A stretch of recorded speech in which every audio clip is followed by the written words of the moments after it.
My name is Stacy Hawk, and I am the presiding chair. It is 9:02 a.m., and I'd like to call the July 24th quarterly board meeting to order. Please be aware that this meeting is being broadcast via the internet, and those present in the boardroom may be visible to the public. Members, when I call your name, please announce present. I, Stacy Hawk, presiding chair, present. Javed Anwar. Richard Clemmer. Present. Emma Navarez. Present.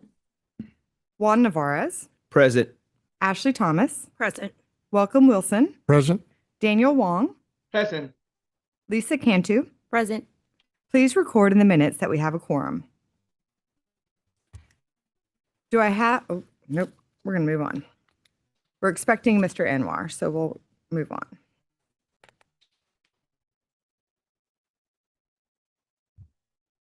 We have a resolution of appreciation for our outgoing chairman. It is a privilege for me to present this first item on our agenda today, the appreciation of service for our outgoing chairman, Dr. Fred Frius. Fred, on behalf of the Texas Higher Education Coordinating Board, I extend our deepest gratitude for your exemplary service as chair and member. Your leadership and dedication have significantly contributed to advancing higher education in Texas. Your remarkable career, marked by numerous accolades and your commitment to excellence, has left an indelible impact. Thank you for your unwavering commitment and outstanding contributions to the state of Texas. Fred, we have two presentations for you today. The first is a resolution of appreciation from the board. It reads, whereas Dr. Fred Frius was appointed to the board of the Texas Higher Education Coordinating Board by Governor Greg Abbott on February 13th, 2015, and appointed as chair by Governor Greg Abbott on June 3rd, 2021. And whereas during his term on the board, Dr. Frius served with great distinction, not only as chair of the board of the THECB, but also as chair of the Committee on Academic and Workforce Success, a member of the Agency Operations Committee, and a member of the Committee on Innovation, Data, and Educational Analytics. And whereas Dr. Frius's approachable nature and unwavering commitment to improving higher education, expanding access and student success, and advancing healthcare education established him as a highly effective advocate for higher education in Texas, amplifying the voice of the coordinating board among higher education leaders, legislatures, medical professionals, and business leaders. And whereas Dr. Frius drew upon his extensive experience serving as a fellow of the American Academy of Optometry and his service on the Texas Optometry Board, the University of Texas Development Board, the UT System Chancellor's Executive Committee, the McAllen Chamber of Commerce Government Affairs Council, and numerous other community initiatives to help shape the leadership and vision of the agency. Whereas Dr. Frius's leadership, our legacy, continues his vital role on the search committee to select two consecutive Texas commissioners of higher education who have guided the state's efforts towards building a talent-strong Texas. And whereas the THECB benefited greatly from his reputation as a well-respected community leader and businessman, as well as his medical expertise in discussions regarding medical education and graduate medical education that will continue to benefit students and the citizens of Texas. Now, therefore, be it resolved that the members of the Texas Higher Education Coordinating Board on this 24th day of July, 2025, express our deepest appreciation to Dr. Fred Frius for his distinguished service as an influential member of this board and his unwavering dedication to higher education for all the people of Texas. And be it further resolved that the resolution be included in the minutes and that a copy of the resolution signed by the board members of the Texas Higher Education Coordinating Board be presented to Dr. Fred Frius in recognition of the high esteem in which he is held. Members, do I have a motion for approval of the resolution of appreciation for Dr. Frius? So moved. A motion? Second. Second. Any discussion? Those in favor say aye. Aye. Any opposed? Motion passes.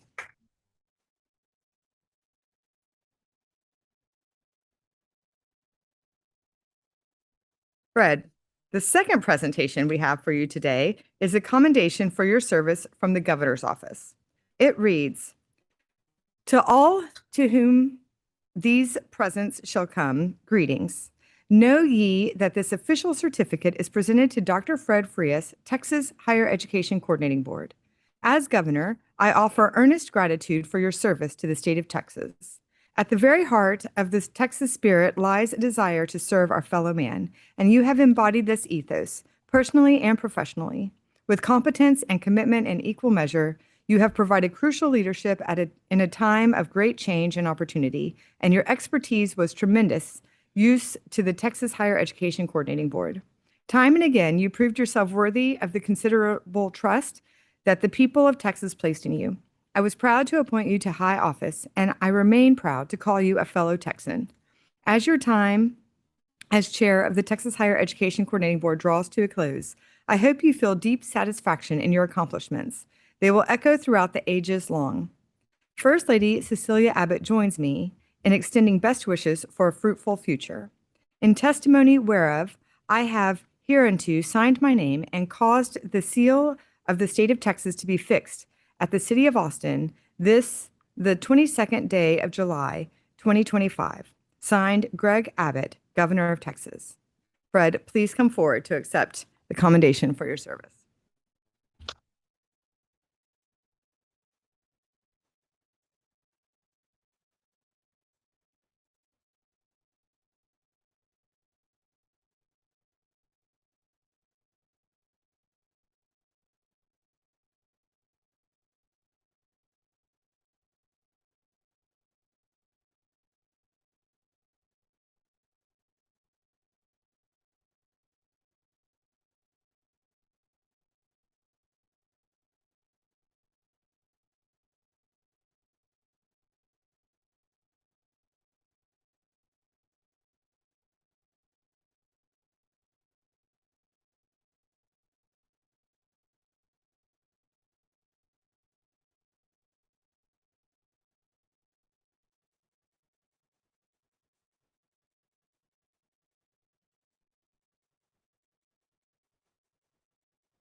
Test. Okay.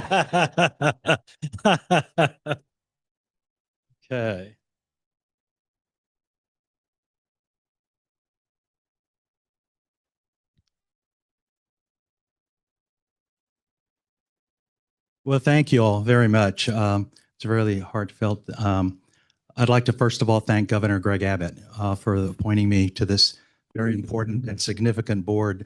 Texas Higher Education Coordinating Board is very dear to our hearts because it's really a passion for higher education and the future of our state. So thank you to Governor Abbott and Cecilia, the First Lady, who've been very close friends for many years. So I really appreciate that. I also want to thank our Commissioner, Wynn Rosser, Dr. Rosser, and I've had the privilege of serving under three commissioners. The history in 1965, when Governor Connolly started the Texas Higher Education Coordinating Board, there's only been 7 commissioners. Y'all might not know this. 7 commissioners. Dr. Rosser is the 7th. I've had the privilege, and I want to thank Commissioner Paredes, as well as Commissioner Keller and Commissioner Rosser. I've really had the privilege and learned a lot from them and working closely with them.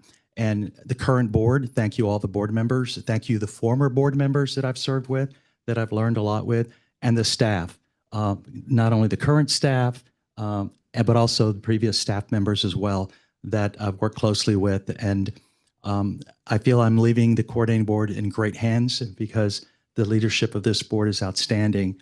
And really it's about the students, and it's about the students and their parents and providing opportunities to be able to have access, affordability, and to be able to move our state forward, to be able to provide these great programs, to be able to provide higher education opportunities. And it's great. I'm involved not only in education, but as you all know, healthcare. And to be part of something special like this. Not everybody gets a chance to do something like this, to be on this board and to make a difference and to help our state. So I'm very thankful. I appreciate working with all of you, and I could wish the coordinating board continued success. And I'm not leaving higher education, so I'm a phone call, a text away. Any way I can help everyone and anyone, please reach out. And again, thank you for this recognition, and I really appreciate everybody and continued success. Thank you. Thank you, Fred. It's been a privilege and an honor.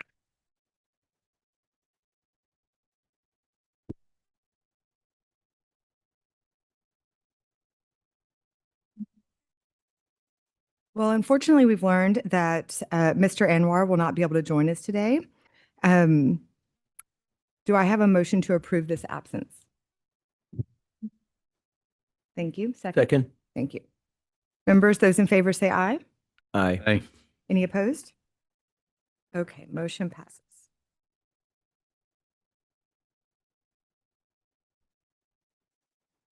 All right. Well, next item on the board is the introduction of our newest board member, newly appointed student representative. Lisa Cantu was appointed to the Texas Higher Education Coordinating Board by Governor Greg Abbott in June 2025. She will serve as the board student representative through May 31st, 2026. Cantu is a second-year doctoral student at Texas A&M University. She is pursuing a Doctor of Philosophy in Educational Administration with an emphasis in educational leadership and policy. She graduated with a Bachelor of Arts in Political Science and a Master of Public Service and Administration from Texas A&M University in 2024. Cantu grew up as the youngest of two daughters in her family. As a child in South Texas, she grew a love for education through her mother's devoted service as a public school teacher. Her father's 31 years of dedicated service as a federal agent ignited her passion for public service. Currently, Cantu remains highly engaged with student life at Texas A&M. A recipient of Texas A&M's Buck Werius Spirit Award, her passion for positivity impacting Aggies has included previous service as the president of the Appelt Aggieland Visitor Center Tour Guides. She serves on the Texas A&M 2040 Strategic Plan Committee and the Student Experience Committee. Additionally, she currently serves as the Vice President of University Affairs for the Graduate and Professional Student Government, as well as the Executive Vice President for the 18979 Society Ambassadors Program. Wow. Cantu lives in College Station and enjoys engaging with the community as much as possible. After graduation, she hopes to pursue a career in education policy and advocacy. Lisa, welcome to the coordinating board. Would you like to say a few words? Sure. Thank you for the introduction. Don't let the biography fool you. I'm the most uninteresting person in this room as compared to my fellow board members, but it is really exciting to be here. I'm grateful and honored to be given this opportunity. Thank you to the governor and thank you to the board members for such a welcome introduction over these past few days. But from being in this room, meeting the staff and the board members, I can already tell that the future of higher education in Texas is very bright with each of you. So excited to work with you all. And if you have any questions, feel free to reach out. Welcome, Lisa. We look forward to working with you too. And next, we'd like to announce the Texas Higher Education Leadership Conference. The annual Texas Higher Education Leadership Conference, Higher Edge 2025, From Classroom to Career, A Future-Ready Texas, will be held at the AT&T Hotel and Conference Center in Austin on December 8th through 10th. We invite leaders in higher education, philanthropy, business, and other sectors to connect and share insights at Higher Edge. Every year, attendees and speakers from various industries across Texas and the nation come together to have insightful conversations around the most cutting-edge topics in higher education. Higher Edge also includes requiring training for new regents and trustees and a recognition of excellence for our state's higher education institutions with the annual STAR Awards. We hope to see you at Higher Edge in December. Additional details and updates can be found on the coordinating board's website. The next agenda item, 2, Commissioner's Remarks. The Commissioner will provide his remarks on some of the agenda items that we'll be discussing today. Commissioner? Thank you, Ms. Hawk. Good morning, board members and everyone joining us, whether you're online or in person today in the boardroom. We're glad to have you with us. First, I'd like to pick up on Ms. Hawk's remarks about Dr. Frius. Dr. Frius, I want to personally thank you for your many years of service to the agency and to higher education overall, because I know you were very involved beyond just your role here at the coordinating board over the last 10 years. And I'm glad we're able to work together, at least for 6 months. We've had many conversations, including one as recently as this morning up in my office, about our shared passion for education, for access and opportunity and affordability that you articulated in your comments earlier. Your love and commitment to higher education, your advocacy for higher education comes through in everything that you do. I'm really excited that you'll continue that role in the Rio Grande Valley at UTRGV. I look forward to seeing you there and visiting soon, as we've discussed. And as you know, I've got a special place in my heart for the Rio Grande Valley. On behalf of the coordinating board staff, you have our deepest gratitude. Your calm, steady leadership, as you said, working with 3 commissioners, serving on the search committee for 2, those key agency inflection points, probably including most recently a significant strategic one in the refinement of our strategic plan that resulted in building a talent-strong Texas, which I believe, and I've said many times, is the strongest long-range plan for higher education that our state's ever had. Thank you for your leadership and for your vision. As you begin your next chapter at UTRGV, we, of course, are excited for you. We know we will get to continue seeing you, at least in your government affairs, external relations roles, while we know you'll also be contributing significantly in your role as a clinical professor in the School of Optometry. And your true passion for your profession and the great ambassador you are for that profession and the tremendous need we know that exists in the Valley. And so thank you for your work as in all 3 jobs, plus your clinical practice. And again, we know you'll be seeing us often, and we'll be seeing you, and we appreciate that. Next, I'd like to add my welcome to Lisa Cantu. Lisa, we're excited to have you join us. Based on that strong leadership background and your experiences that Ms. Hawk articulated, we know you're going to bring a valuable student voice to the board. You just jumped right in yesterday, and you're asking questions in the committee meetings. We appreciate that. And we look forward to you continuing that strong role of a student voice in all things, helping us develop student-centered policy. So thank you for being here with us. Next, I'd like to welcome Dr. Brandon Griggs. Brandon is the new Assistant Commissioner for College and Career Advising. Brandon joins us most recently from A&M Central Texas, where he had a strong, deep background in student affairs. We're glad that Brandon's here. We appreciate his commitment to public service as well. And we're really excited that Brandon's joining us during a time of expansion for My Texas Future and direct admissions. And as as we'll hear later today in our major policy discussion, we have a lot of opportunities in the Texas economy, and we need more students learning about those. And that's the work of Brandon's division. We're appreciative of his leadership and him joining us. Today's agenda is full of many important items related to rules, reports, and program approvals. And one of the updates we'll get shortly is on our research doctorate goal. We're approving new doctoral programs today. Hopefully, the board will have an opportunity to consider those. In addition to those important items, I'm excited to highlight our major policy discussion, which will focus on the progress we've made towards achieving the goals of building a talent-strong Texas, our strategic plan for higher education.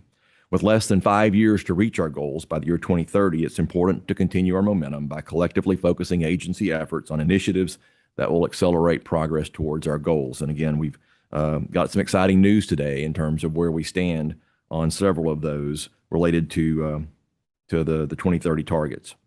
We're grateful to the 89th Legislature for its commitment to advancing higher education in Texas and by investing in higher education across the state.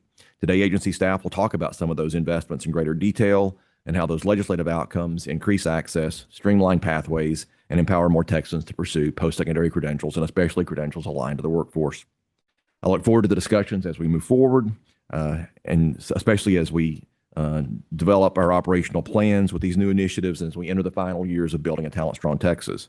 As always, I appreciate your thoughtful engagement. Look forward to opportunities to answer questions and engage. And finally, Ms. Hawk, thank you for serving as the presiding chair.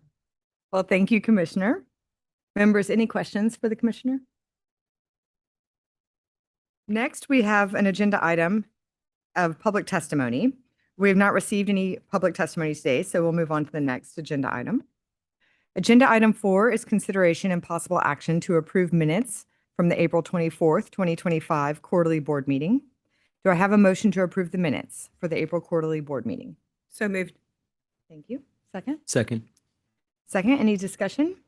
Members all in favor, say aye. Aye. Any opposed? Motion passes. Next is the consent calendar. The consent calendar includes non-controversial items that we think can be approved without comment or discussion. This allows us to save time for other items that need more of our attention. Highlighted items in gray are the consent items on the agenda. You've had the time in advance to review the items, and of course, any board member can request that an agenda item be removed from the consent calendar. That will give us the opportunity to discuss that item or items fully later in the meeting.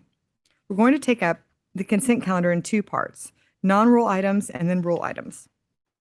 The items that we have placed on non-rule consent are 7C, consideration and possible action to acknowledge gifts and donations to the board. 8B, 1 through 3, consideration and possible action to approve the appointment of members to the Financial Aid Advisory Committee, the General Academic Institutions Formula Advisory Committee, and the Health-Related Institutions Formula Advisory Committee. 8D, consideration and possible action to approve faculty salary increase report. 10B, consideration and possible action to adopt the recommendation relating to the January 2025 annual compliance reports for institutions under a certificate of authorization, names beginning with A through O.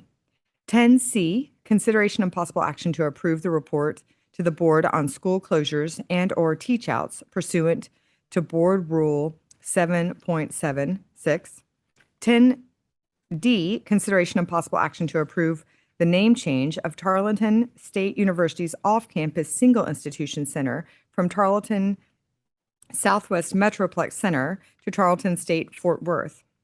10E, consideration and possible action to approve the report on the effectiveness of the Open Educational Resources Grant Program. 10F, consideration and possible action to approve the report on off-campus instruction. 10G, consideration and possible action to approve the 2025 Autism Grant Program Annual Progress Report. 10I, 1 through 5, consideration and possible action to appoint members to the Apply Texas Advisory Committee, the Certification Advisory Council, the Learning Technology Advisory Committee, the Opportunity High School Diploma Advisory Committee, and the Texas Transfer Advisory Committee. 10J, 1 through 4, update on activities of the Certification Advisory Council, the Learning Technology Advisory Committee, the Lower Division Academic Course Guide Manual Committee, and the Texas Transfer Advisory Committee. 10K, update on activities of the Family Practice Residency Advisory Committee, including the report on trusted funds distributed in the fiscal year 2025, and consideration and possible action to adopt the Family Practice Residency Advisory Committee's recommendation relating to the distribution of funds trusteed to the Texas Higher Education Coordinating Board to support family practice residency programs for fiscal year 2026. 10L, consideration and possible action to terminate the Memorandum of Understanding by and between the Texas Higher Education Coordinating Board and Burrell College of Osteopathic Medicine dated December 16, 2019. 11B, report on grants and contracts. 11C, review of the fiscal year 2025 financial report to the board.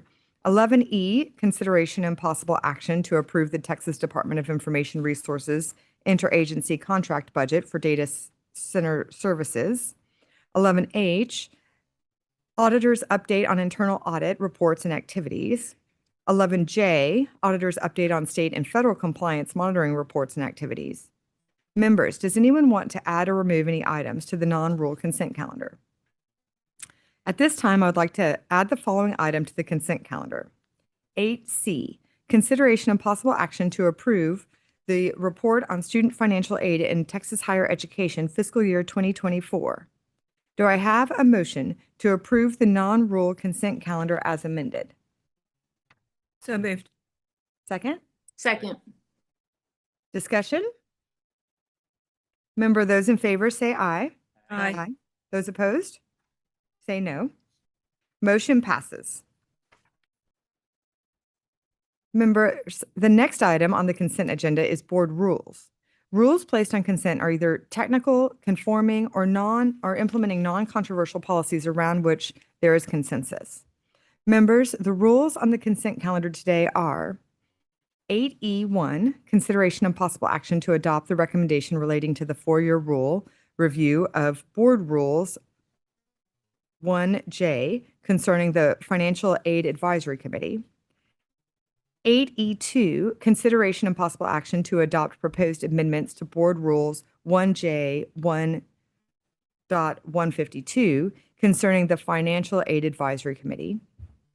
8E4, consideration and possible action to repeal Board Rules 13F 13.108 concerning tuition rates for students. 8E7, consideration and possible action to repeal Board Rules 13H 13.140 through 13.143 concerning reporting of tuition and fees. 8E8, consideration and possible action to repeal Board Rules 21A, 21.4, and 21.7 concerning general provisions. 8E9, consideration and possible action to repeal Board Rules 22QQ, 21.2230 through 21.2232 concerning provisions for notice to students regarding tuition set aside for financial assistance. 10P1, consideration and possible action to adopt the recommendation relating to the four-year rule review of Board Rules 1G concerning the Applied Texas Advisory Committee. 10P2, consideration and possible action to adopt the proposed amendment to Board Rules 1G 1.131 concerning the Applied Texas Advisory Committee.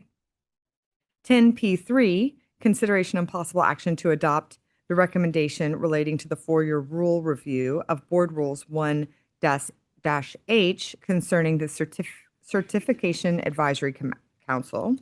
10P4, consideration and possible action to adopt amendments to Board Rules 1H 1.138 concerning duration and the Certification Advisory Council. 10P5, consideration and possible action to adopt the recommendation relating to the four-year rule review of Board Rules 1-I concerning the Family Practice Residency Advisory Committee. 10P6, consideration and possible action to adopt amendments to Board Rules 1-I 1.45 concerning duration of the Family Practice Residency Advisory Committee. 10P7, consideration and possible action to adopt new Board Rules 1-X concerning the Program of Student Study Advisory Committee. 10P8, consideration and possible action to repeal Board Rules Chapter 2-L, Section 2.268 concerning effective date rules. 10P9, consideration and possible action to adopt proposed amendments to Board Rules 2L, 2.263, and new 2.268 and 2.269 concerning criteria for approval process for a career and technical education certificate, special requirements for commercial driver's license training programs, and effective date of rules.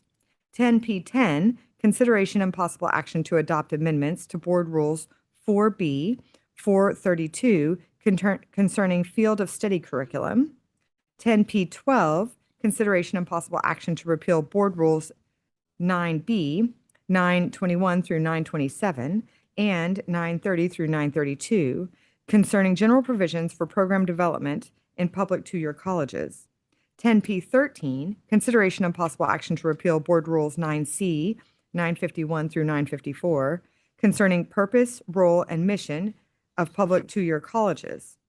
10P14, consideration and possible action to repeal Board Rules 9H, 9141 through 9144, 9146, and 9147 concerning partnerships between secondary schools and public two-year colleges. 10P15, consideration and possible action to repeal Board Rules 26A through P concerning programs of study advisory committees. Members, does anyone want to add any other items to the rule consent calendar? Does anyone want to remove any items? Do I have a motion for approval of the rule consent calendar? So move. Thank you. Second? Second. I have a second. Any discussion? Members, those in favor say aye. Aye. Those opposed say no. Motion passes. Agenda item 6 is the major policy discussion. Major policy discussions are topics of interest where staff, policy experts, and our stakeholders provide coordinating board members with information on higher education policy matters or initiatives that have the potential to impact Texas statewide.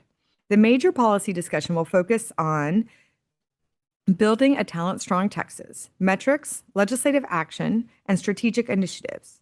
Dr. David Troutman, Deputy Commissioner for Academic Affairs, Melissa Henderson, Chief of Staff, Melissa Humphreys, Assistant Commissioner for Data Management and Research, will present this item and be available for questions. Good morning, Presiding Chair Hawk, board members, Commissioner Rosser. I'm David Troutman. I'm a Deputy Commissioner for Academic Affairs at the Coordinating Board. And beside me, I have...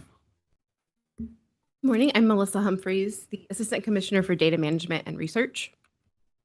Good morning, Melissa Henderson, Chief of Staff to Commissioner Rosser and Executive Director of the Texas Higher Education Foundation. Morning, everyone. Daniel Perez, Assistant Deputy Commissioner, Academic Affairs. We want to thank you for providing us the opportunity to provide you with an update with our strategic plan, the Building a Talent Strong Texas. I'm hoping this is going to be a lively conversation so we can explore the data, the initiatives, and strategies we're trying to put forth to make sure that we're hitting the mark on our goals. Next slide, please. So really the purpose of this presentation is we do want to provide you with the most up-to-date data that we have access to on our goals related to our student pipeline and progress. And then I think it's also important to acknowledge and identify sort of the momentum that exists and where areas we need to discuss about how we can accelerate that momentum. And then we'll have a discussion around the strategic investments that are being made through the great work of our Higher Education Foundation Board and through investments made from the state through either legislation or riders. So we'll talk about that as well. Next slide. So just to recap, so that everyone's on the same page, let's recap the goals that we have. So the first goal is around post-secondary attainment. And that goal was modified from previous strategic plans where we were honing in with previous plans, thinking about 25 to 34-year-olds, and it expanded the plan to make sure that 60% of Texans, 25 to 64, hold a degree, certificate, or other type of credential of value beyond a high school diploma by 2030. See, why you might ask 60%? What we do know from the workforce demands is that the majority of the jobs, new job creation, do require some type of skill beyond high school diplomas. And so that's where we're driving towards. When we think about our credential value, and we'll take a much deeper conversation about how we're defining credential value and where we're at, it's the 550,000 credentials of value each year. I think that's a very lofty goal, but I think through what we discussed today, I think we will most likely hit that goal by 2030, but I think there's things that have to happen. Manageable debt. You might see in news articles daily where we see students are overcome with debt loan. And this metric is going to help us articulate the great work that our campuses are doing, what the state is doing to make sure that affordability is always in the front foresight of our initiatives, and to acknowledge the 95% of our students have no or manageable debt. And then lastly, we cannot forget about research, development, and innovation. Our goal was to increase private and federal R&D investments by $1 billion by 2030.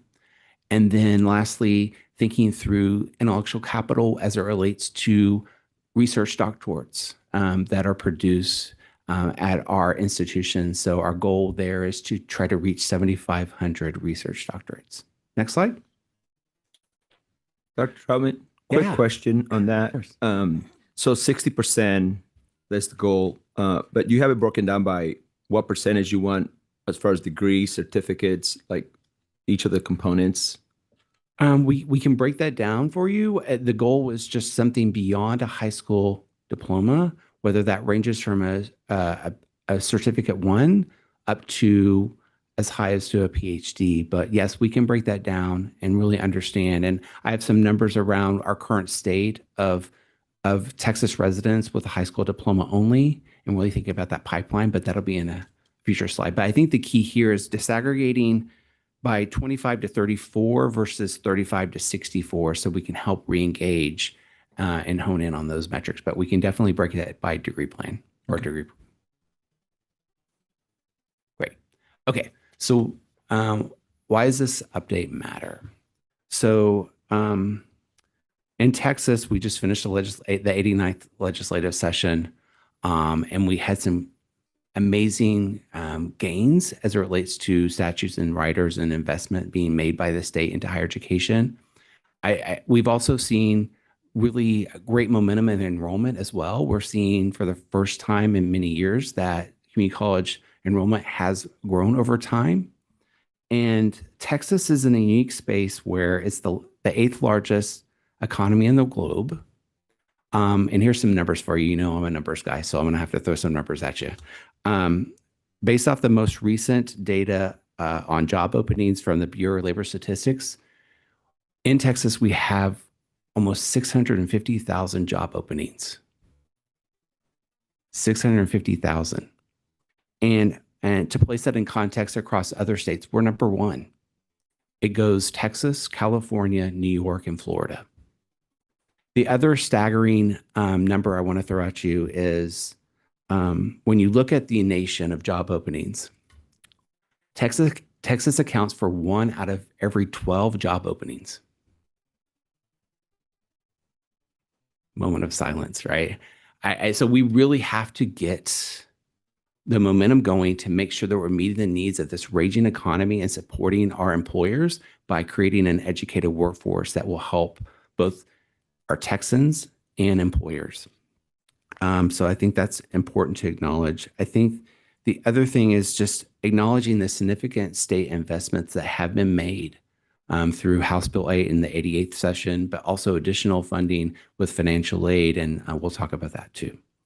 And then we'll have a discussion around legislation that was supporting direct admissions, My Texas Future, and Free College Application Week. I know during hearings yesterday, there was questions about that, and we'll welcome any question that you might have, and we can go at a much deeper level to talk about what we're trying to do to make sure that students have the opportunity to apply, attend, and receive a credential of value. And then I think the other thing that has to be discussed is the different pipelines between high school graduates and adult learners and the different needs, wants, and challenges each of those populations face as they're trying to pursue a higher degree or higher credential. Next slide. So with that said, I want to talk about the student pipeline. So I first want to talk about the enrollment cliff that we've all heard about. So next slide. So I want to zoom out and talk about the nation, and then we'll talk about Texas.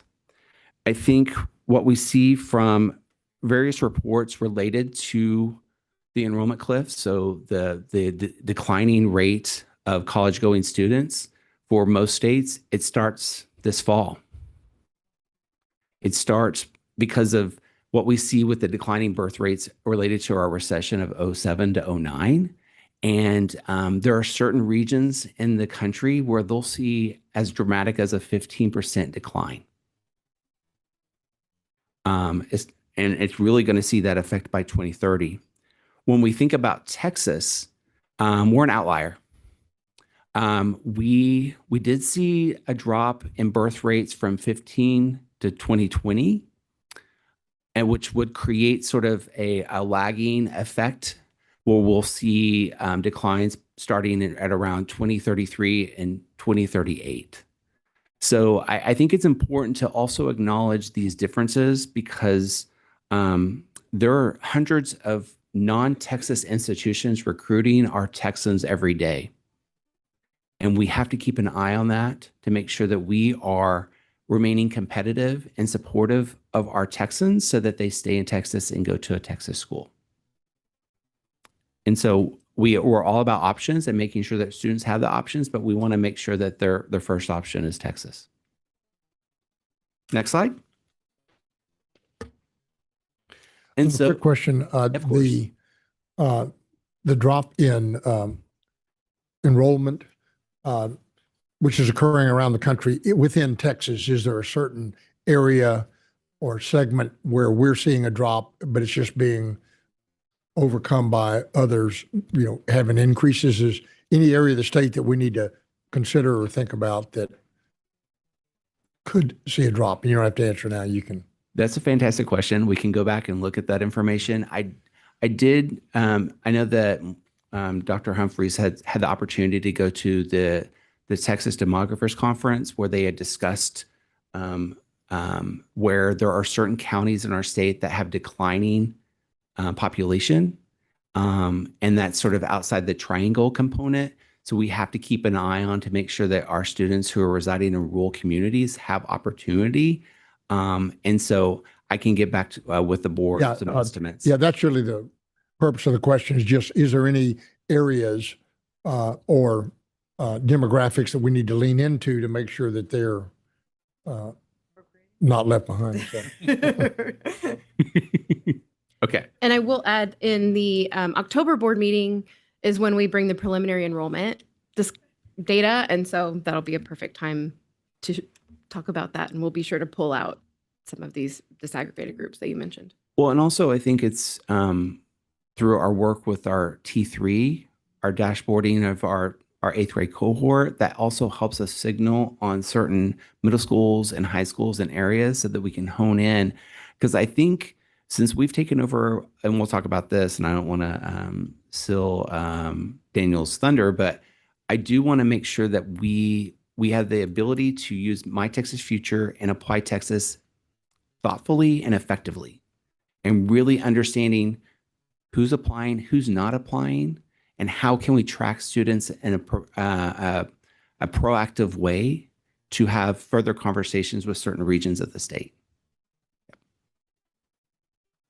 Okay, so I did want to talk about the educational journey of students and understanding the high school pipeline versus the Texas adult 25 and older pipeline.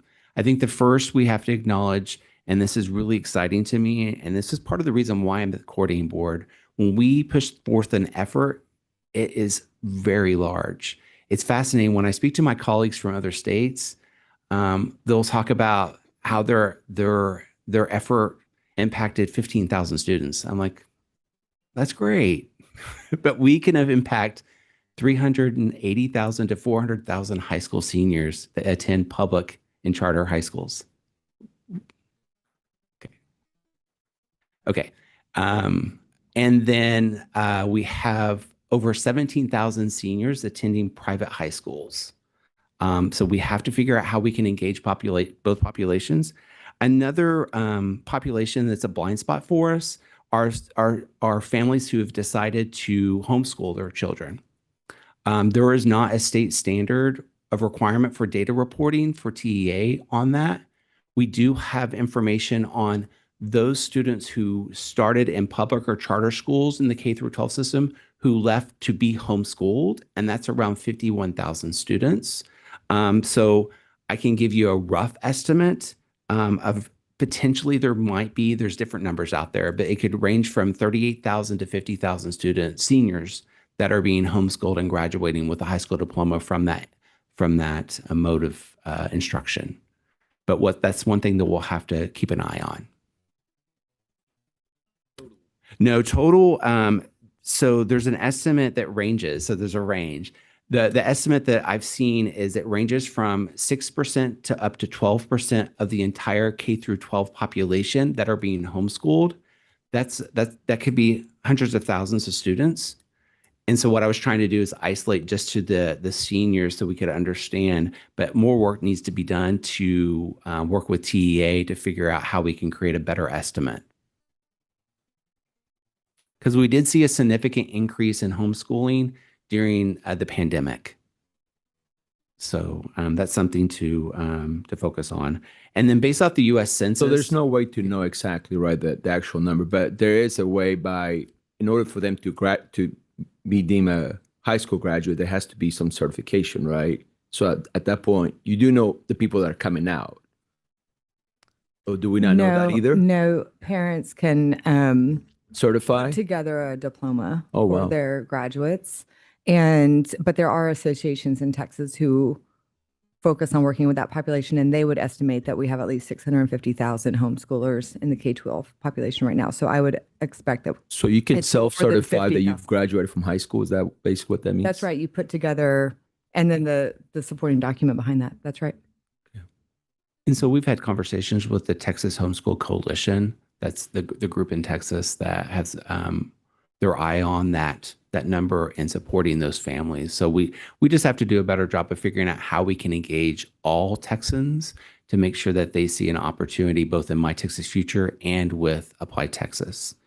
And then I think a staggering number, honestly, are Texans ages 25 or older. So we have currently we have 4.8 million. This is all based off the U.S. Census Bureau. 4.8 million Texans with a high school diploma. We have 3.9 million Texans with some college but no credential. So they attempted college, but they didn't receive a credential.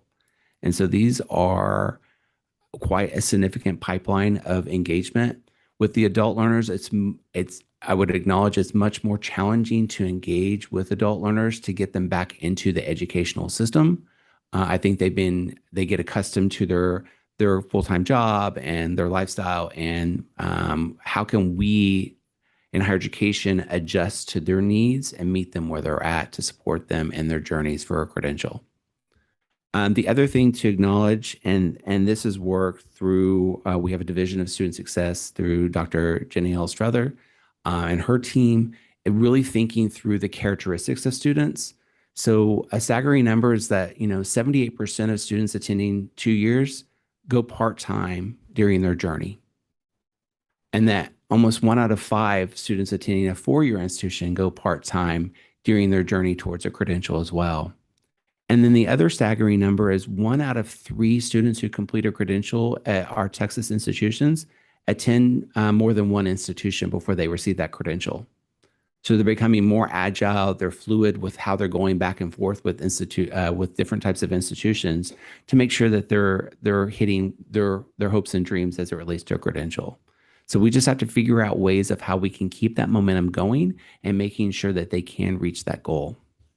Dr. Troutman, the 4.8 million with the high school, is the 3.9 additional or of the 4.83 have some college? Okay. It's additional. Okay. Yeah. And I think we have to keep an eye on the 3.9 because that's grown quickly. That's increased quickly. And we have to make sure that we have there are positive experiences with putting yourself out there to go to college and you actually get something in return. And so I just want to make sure that we understand where those 3.9 million from, what regions of the state, what are their characteristics, and how can we engage with them further? And are any of those are currently back in school, or what's the number that go back out of that number? So that's a great question, and we can do some further analysis on that. So this is based off the American Community Survey data that the U.S. Census puts out.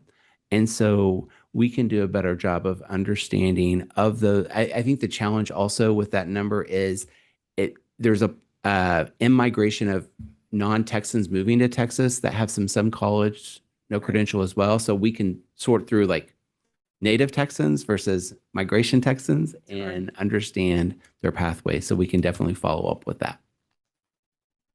Thank you.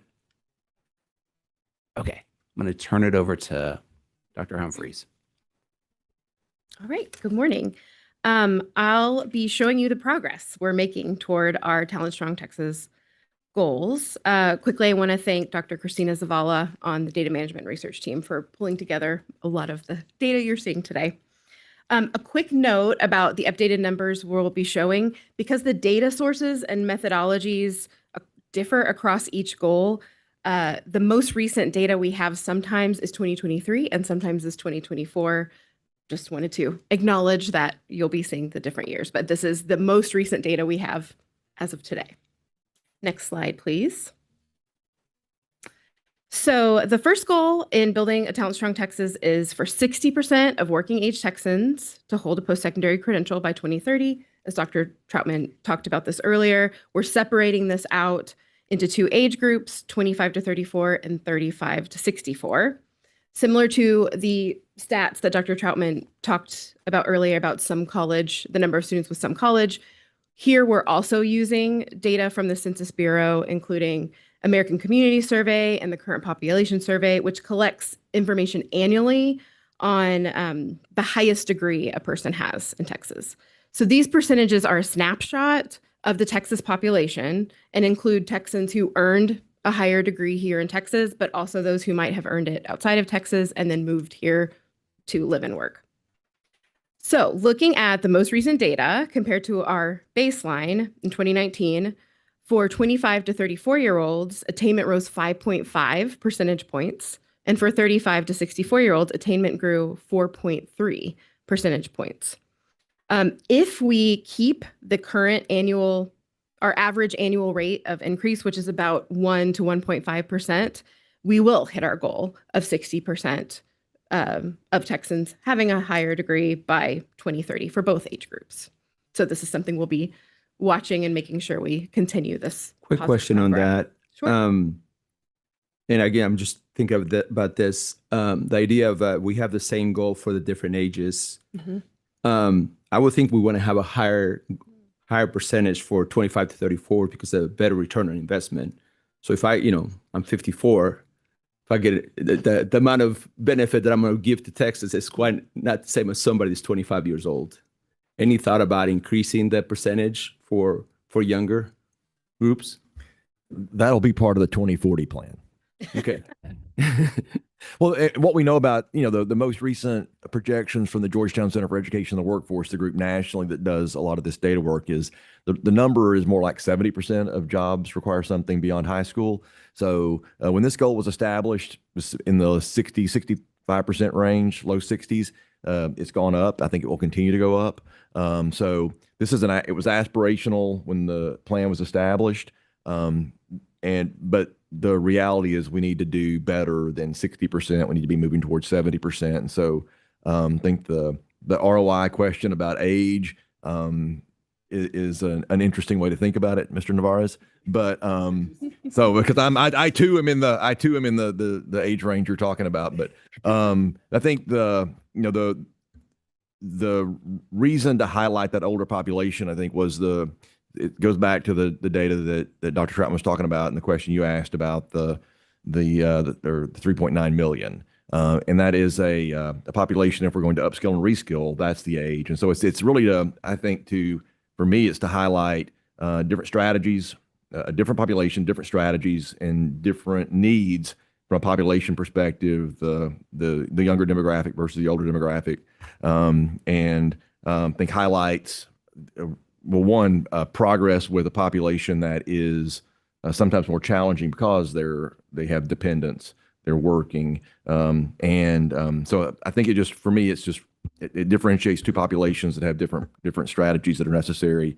But we all fully accept that it needs to be higher than 60%. Yeah, and I mean, we're in a situation of limited resources, right? So trying to dedicate our resources to 25 to 34, where it's also they're in a better position. They're more likely to have those situations where they're not, they don't have dependents, and they're in a better position to be able to increase that goal. One thing Although the implementation of AI, you may have to do a lot of retraining and Yeah. re-education. Yeah, that's what we're finding, like in our community, Mr. because of the plants and stuff. Those people that are older are still having to go get those certificates to move up and keep their jobs. So younger people aren't jumping them. Yeah. So they are, a lot of people in those older range still going back and getting those certificates.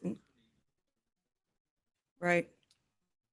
And I believe that initially we set the stretch goal for that younger population, and then upon rethinking, added this goal for the older population to exactly that point. Maybe less about going and getting a traditional bachelor's degree and more about getting a certification that can enhance your workplace opportunities. Yeah, and I think that really aligns with our community college finance and funding, that we're really trying to think about short-term credentials that can add credential value for an individual who might not be able to stop their life and go attend a 4-year college, but actually go and take an 8-week course, a year course on beefing up their skills. And it's a nice bridge into the notion of lifelong learning and credentialing.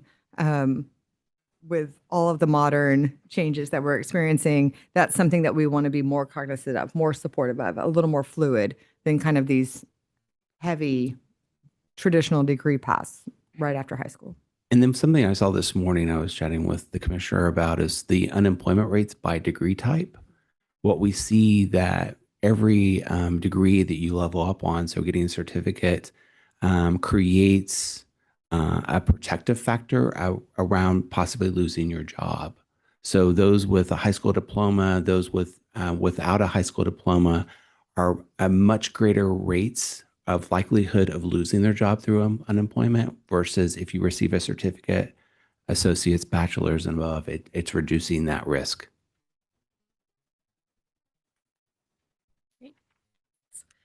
Next slide, please. Okay, so our next strategic goal is around credentials of value. Next slide.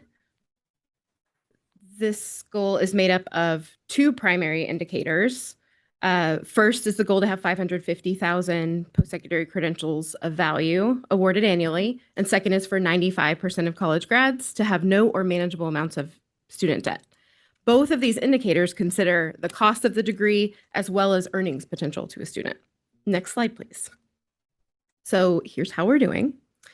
First, we'll look at credentials of value. So in 2024, Texas post-secondary students were awarded just over 403,000 credentials of value. As a reminder of how we determine whether something is a credential of value, we start with the net cost of a credential, which includes tuition and fees for the time the student is enrolled, and subtracts the aid they receive while they're enrolled. And then we look at whether this net cost is less than the potential earnings to that student in that degree, in that area of study. And so if the net cost is less than their potential earnings within 10 years after graduation, then the degree is considered a credential of value. So the count here includes master's degrees and below. And we've seen over a 13% increase in credentials of value since our baseline in 2019. This metric is exciting, especially today, because this is the first time we've been able to include the short-term workforce credentials, all of them that are being funded under the community college funding model. And in particular, the institutional credentials leading to a licensure certification, or ICLCs, as we call them affectionately, we just began collecting data on this. And the workforce ed division under Lee Rector here at the agency have worked with institutions to make sure we create an inventory of these programs. And what we've seen in collection of this data is not only we've been able to add it to the overall count, but also we've been able to go back and count the prior years of data. And so we see both better data and more credentials being provided to students.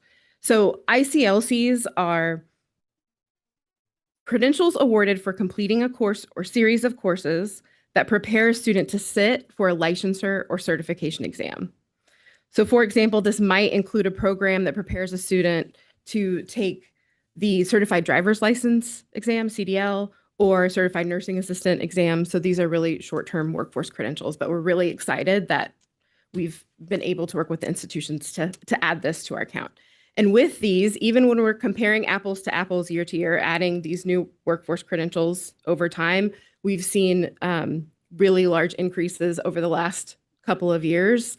From 2023 to 2024, for example, we've increased 5%, which is the largest year-to-year increase we've seen since we started tracking the data. And we calculated this. If we maintain a pace of 5.5% increase every year from here on out, we can hit our goal of 550,000 credentials awarded by 2030. The other indicator here we're looking at is the percentage of graduates that have no or manageable levels of undergraduate debt. And here, manageable debt is defined as a student having a debt to income ratio that is 10% or lower. And in our latest available data, 2023, shows that we've exceeded this manageable debt goal, and we now have 97% of post-secondary graduates having either no or manageable amounts of debt. And a little bit, we'll go into how this looks different across the different areas of study. But first, Dr. Truman will talk about more of our efforts to improve these metrics. Can you refresh our memory on your definition of the income that you're using? And is that a 1 year? I mean, it's not 1 year. So is it 10 year? It differs how many years we're looking after graduation for the two metrics. For credentials of value, we're looking at 10 years out. And for manageable debt, we're looking at the first year. Only wage. 1 year. The Okay. ratio of first year wage to how much they have Thank you. in debt. Sure. And I think also to acknowledge with the debt to income ratio or the no to manageable debt, what we see that's not shown here is that 50% of our students who receive a credential leave with no debt. I think that's important to acknowledge. And I would love to see that to be even higher. But I'm really excited. So I guess our internal goal would be 100%, honestly, to really figure out how we could make sure that students are receiving that. And that actually has been increasing every year. We're looking at, the ratio of no debt and manageable debt, and we still are increasing. The percentage with no debt is increasing, and the percentage with manageable debt is decreasing within this count. Does this appear to suggest that affordability really isn't a barrier at this point?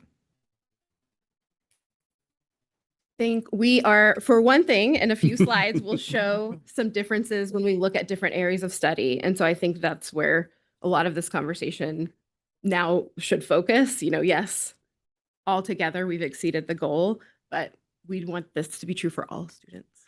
I hesitated because I was trying to think through cost of attendance and cost of living and the significant increases we've seen with inflation and other challenges for creating that calculation. So I want to make sure, and Melissa and I talk daily about how we make sure this is sustainable so that, yes, we're going to hit a mark, but we have to make sure that it's year after year from years ahead and not just think mission accomplished, we're done, but really thinking through housing and food is one that I'm always keeping an eye on to see how much it's costing for students to pay for their rent. And that's included in these numbers, though. It is. So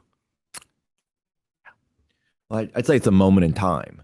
Yeah. So to me, it suggests It's pretty remarkable. It's pretty remarkable. It's amazing. It's remarkable. And I think the 50% with no debt, especially in light of the larger national stories that you hear about student loan debt. But it's, I think, also because of a strategic approach to ensuring affordability. So there's a balance that we have to maintain, and costs go up every year. So how do you ensure that we're on that balance to continue this remarkable progress? Yeah, and through the resources we received through the 89th session will also help with Texas Grant, TEOG, and supporting students as they're venturing either traditional 4-year or community college to transfer as well. So yes. I think there's a case to be made. I mean, we've frozen tuition for quite a while now. We've heavily invested in community college. Many of them are at no cost to students at this point. Arguably, there's a case to be made that these investments are working. That's right. Yep. That's going to be in the next slide. Next slide, please. Oh, yeah, so absolutely, Ms. Hawk, thinking through the work that we've done at the agency, through the partnerships with our 2-year and 4-year institutions. I think the first one is from our data initiatives is really trying to make sure that we capture more and more data to understand the great work that's happening. That's why House Bill 8 was a game changer for multiple reasons, but it was also a game changer for the data conversation on things that are already happening on the community college front that we weren't as a state requesting those data. And so by doing that, we actually have better line of sight on the great work that's happening when it comes to workforce efforts and non-credit credential completions, and really thinking through that. The other thing at the agency, through the support of this board, is really modernizing our approach to data so that we can be more agile and give even better access to our stakeholders on information on access, success, and post-secondary earnings outcomes to understand where people are at when it comes to their earnings and what industries they're working in. And then the other thing is Melissa and I and a variety of us in the agency are working with national experts to really keep an eye on the most cutting edge research, data analysis, and areas that we can try to infuse in Texas to support our students. And when it comes to policy and programs, there's been some amazing work done. The Texas Leadership Scholars, the fact that we can provide opportunities for hundreds of students and they don't have to worry about their cost of attendance. That really reduces that burden for high achieving low income students. And we're seeing such high retention rates. I'm just excited to see where they go with that. Forward loans, our financial aid division has done amazing work with limiting the amount of loan that a student can take out based on the field of study, based on their estimated earnings outcomes. CCF has been our life for the last 3 years now, and really thinking about how we keep that to life. Fast has gone very fast. Sorry, that joke didn't land. But it's been amazing to help students with, I know. I tried, it's early. But I really making sure that we have supporting students with their dual credit experiences that are receiving free or reduced lunch. The other thing to acknowledge about that initiative that we don't talk enough about is by providing that type of funding, we're actually getting better data on students who are offered free or reduced lunch. That those data were somewhat flawed in the years past because certain students weren't applying. There was sort of this caste system or negative connotation around free or reduced lunch. And what some of the community colleges I've spoken to are doing some great work on helping high schools communicate that free reduced lunch is not just about free reduced lunch. There's also benefits like band equipment and free dual credit. So I think we're seeing an uptick in students reporting out free reduced lunch. Institutional Collaboration Center, really just working with the campuses to figure out resources and services that we can provide for them. Similar, for example, course sharing and making sure that we have more online experiences for courses that might not be able, the student might not be able to take it at one community college, but it could be offered at another, and they could easily transfer into their degree program. And then the major work with My Texas Future that you all have supported. Dr. Stratman, Ms. Hawk's question and comment about affordability makes me think that it might be worth doing a major policy discussion at a future board meeting on affordability specifically. I think our minds naturally go to aid, but I'm thinking about the investments we've made in open educational resources. And so low cost, no cost, high quality instructional material. We've just released an RFA to develop OER for high demand fields. And so build out an entire set of curricular materials for an entire credentialing program. So we know we've saved students millions of dollars through our existing OER investments. So that's another example, again, legislative investment and goes direct to affordability because it's a cost that students don't incur. Absolutely. Next slide. I do have a question real quick on that, Dr. Stratman, on that. Daniel, I'm sorry. We're having a hard time hearing you. Can you hear me now? Dr. Can you hear me now? Yes, thank you. Okay. All right. Sorry about that. All right. I do have a question for Dr. Stratman on that collaboration center. My understanding is a lot of higher education institution, they like to work with, say, one employer to collaborate with a specific program, but then the other institution kind of like left out. So so my question is, are we coordinating that center, or how does it work in terms of getting other institutions know each other well and collaborate in terms of sharing the resources to accommodate all the program that the employers needs? That's a great question. I mean, so that hasn't been from my perspective, has not been a part of the collaboration center of what you're framing. I Okay. think with the relationships between 2-year and workforce, it can be so regionally based. I think it could be very challenging to create a shared service of employer specific regional demand and how that spans across the state of Texas. I think if we were in the size of Connecticut or a smaller state, it might be more feasible. But with such a large state, I think it's a little bit more challenging. I think on our end, we're thinking about course sharing. We're thinking about open education resources. We're thinking about other resources that can be provided to our campuses. But we can definitely talk to TAC and other groups about sort of the relationship between the community colleges and the workforce. But that's something we can put on our radar. Okay, fantastic. Because can we be the one that facilitate if there's needs out there in the community that we can be the one to facilitate it, or we are relying on other groups to do that? Okay, thank you. Okay, that's good. Thank you. I appreciate it.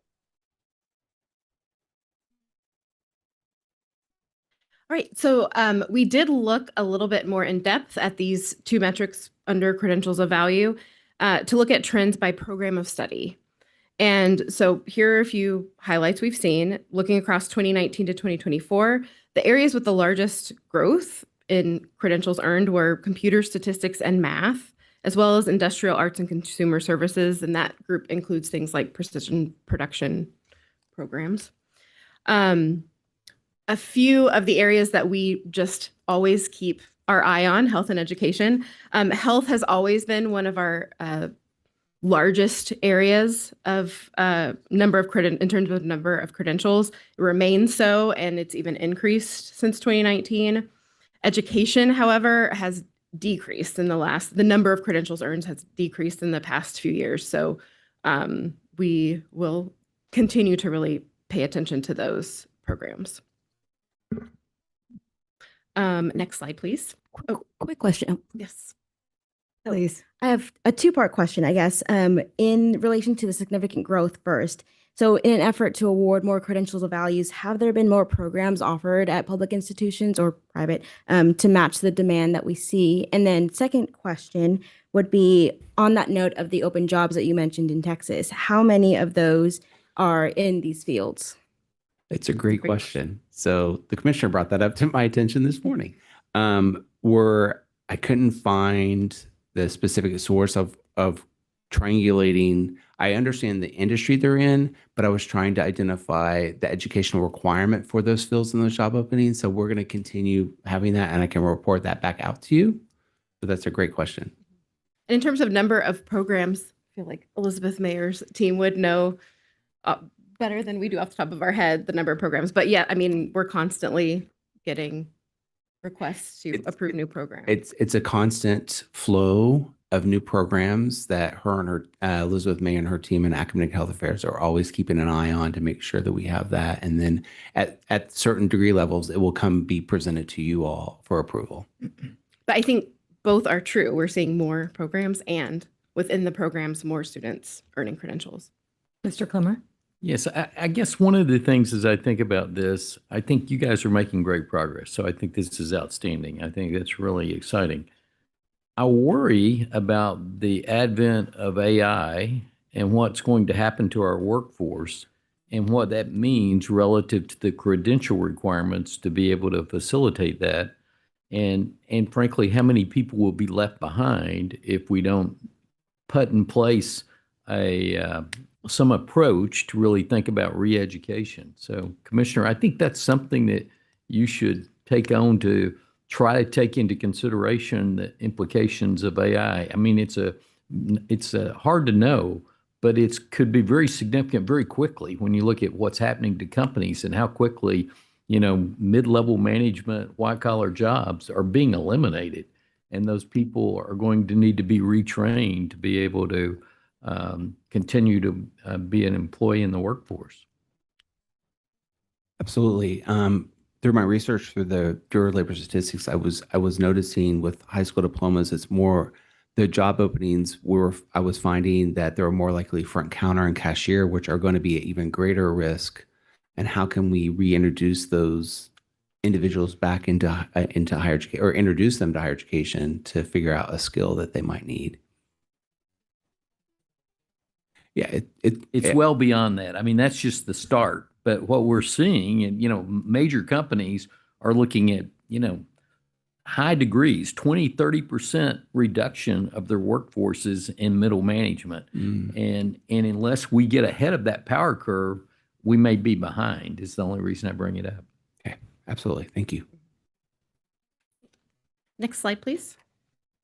So we also looked at these trends within the manageable debt outcome, and something to note about this metric, because it has to do with wages as well, and within the methodology, we do aggregate metrics within degree level and program area. One amount of student loan could be manageable in one area of study and be considered high in another, because the wages are different within those areas. So this is why it's really important that we pull out these patterns by area of study. And so when we look at manageable debt, we see STEM, business, and health degrees, or graduates with these degrees, have the highest percentage of no or manageable debt. However, arts, education, and psychology, we're not quite hitting that 95% goal when we separate out this way. Although all groups have improved since we've started tracking this metric, we still want to make sure we're paying attention to all of the different degrees. I have a quick question on that. I guess affordability is based on both the income levels as well as the cost of education. In arts, education, and psychology, up 4 to 7 percentage points. What's caused that change? Is it growth in income, reduction in cost? I think we've seen both for all of the improvements. We've seen less overall debt and more students graduating with no debt, as well as some increases in wages. Yeah, and I think the key there is also making sure that we're keeping an eye on the time to degree. Acknowledging that we know a lot of students are going part-time during their life cycle towards that credential, but we have to reduce that time to degree. That's going to be the major factor for the cost of an education. So that means the state last 5 years or so pour so much money into the education, our higher education system, that is making some difference, don't you think, based on this slide? Absolutely. I think the other thing that's important is with My Texas Future and other communication that we're providing, we have to make sure that we have our audience that's informed about their decisions of pursuing certain types of programs of study and understanding that cost and the potential ROI with those earnings outcomes. Yeah, I would like to point out that that means our state investment into higher education make really meaningful progress in terms of helping students to lower the debt or make sure that the debt is manageable. Absolutely. Okay. It also may mean that students are rationally choosing not to go into education at the same pace that they were. Very well could be. That's right. Right. Next slide, please. So finally, we'll look at our last set of metrics for research, development, and innovation goals. Next slide. So this goal is made up of two metrics, one focusing on research expenditures and the other focusing on the completion of research doctorates. The first goal is to increase the annual private and federal research and development expenditures at Texas public institutions by $1 billion. Our baseline was $3.5 billion, and as of this year, we have hit our goal of $4.5 billion. And in fact, we exceeded it a bit by around $23 million. The work now is to ensure we maintain at least this amount annually. And I think to add to that, we just have to keep an eye on changes at the federal government end and how that might be impacting this long term. I think if those changes, we won't see those changes potentially for a couple of years. So we'll keep an eye on that. A quick question on that. How does that compare with other states, like, states that we're competing with, California, New York, in terms of that investment, the $4.5 billion in R&D? Go ahead. Oh, well, so we'll go back and look at that number. I do know when we look at our Carney classifications, we have the most R1 institutions compared to California, New York, and Florida. So that's really exciting to know that we're accelerating the research that's taking place, not just at our flagships, but our other four-year institutions. But we'll get back with you on that. Okay. Thank you. Mm-hmm. All right, and so our next goal is for us to award 7,500 research doctorates annually. In 2024, Texas public institutions awarded just under 4,500 research doctorates. This number doesn't include private institutions. If we add them, it increases by about 100. But for this metric, this is when we would have to increase our production of research doctorates by about 11% each year in order to meet our goal. So this is definitely one we want to be on top of. Thank you, Lisa. Go, Lisa, go. Now I'll pass it on to Melissa Henderson. Great, thank you. Next slide. So now that we've talked about where we are in terms of our progress, great progress being made and more progress to go. So we'd like to talk a little bit about where we are from building on the investments that the legislature has made that you heard about yesterday and we talked about this morning, and how we're thinking about the road from here to 2030, including how we're working with our philanthropic partners. Next slide. So as you heard from my colleagues, Glenna Brune and Anthony Infantini yesterday, this was a successful session for the agency that will continue to support our momentum toward meeting the 2030 goals of building a talent-strong Texas. Thanks to the legislature's significant investments in higher education, Texas students and families will see more support, more opportunity, and have more access to the tools and resources they need to reach their goals. This session brought some big wins that we've already talked about: $320 million in additional financial aid, $400 million for research and innovation, and $15 million to continue modernizing data systems that equip leaders to make data-informed decisions. These investments lay the groundwork for lasting impact, bringing us a step closer to realizing the goals of building a talent-strong Texas. And the cornerstone of those goals, as Dr. Humphrey said, is helping 60% of Texans aged 25 to 34 attain a credential of value by 2030. Next slide. So just a couple of things to underscore here as it relates to financial aid, again, some of which came up in yesterday's conversation. But just want to highlight again for the board, one, the guarantee of state need-based financial aid for eligible students who graduate in the top 25% of their high school class is particularly exciting as it enhances predictability and clarity for students regardless of which institution they choose to attend.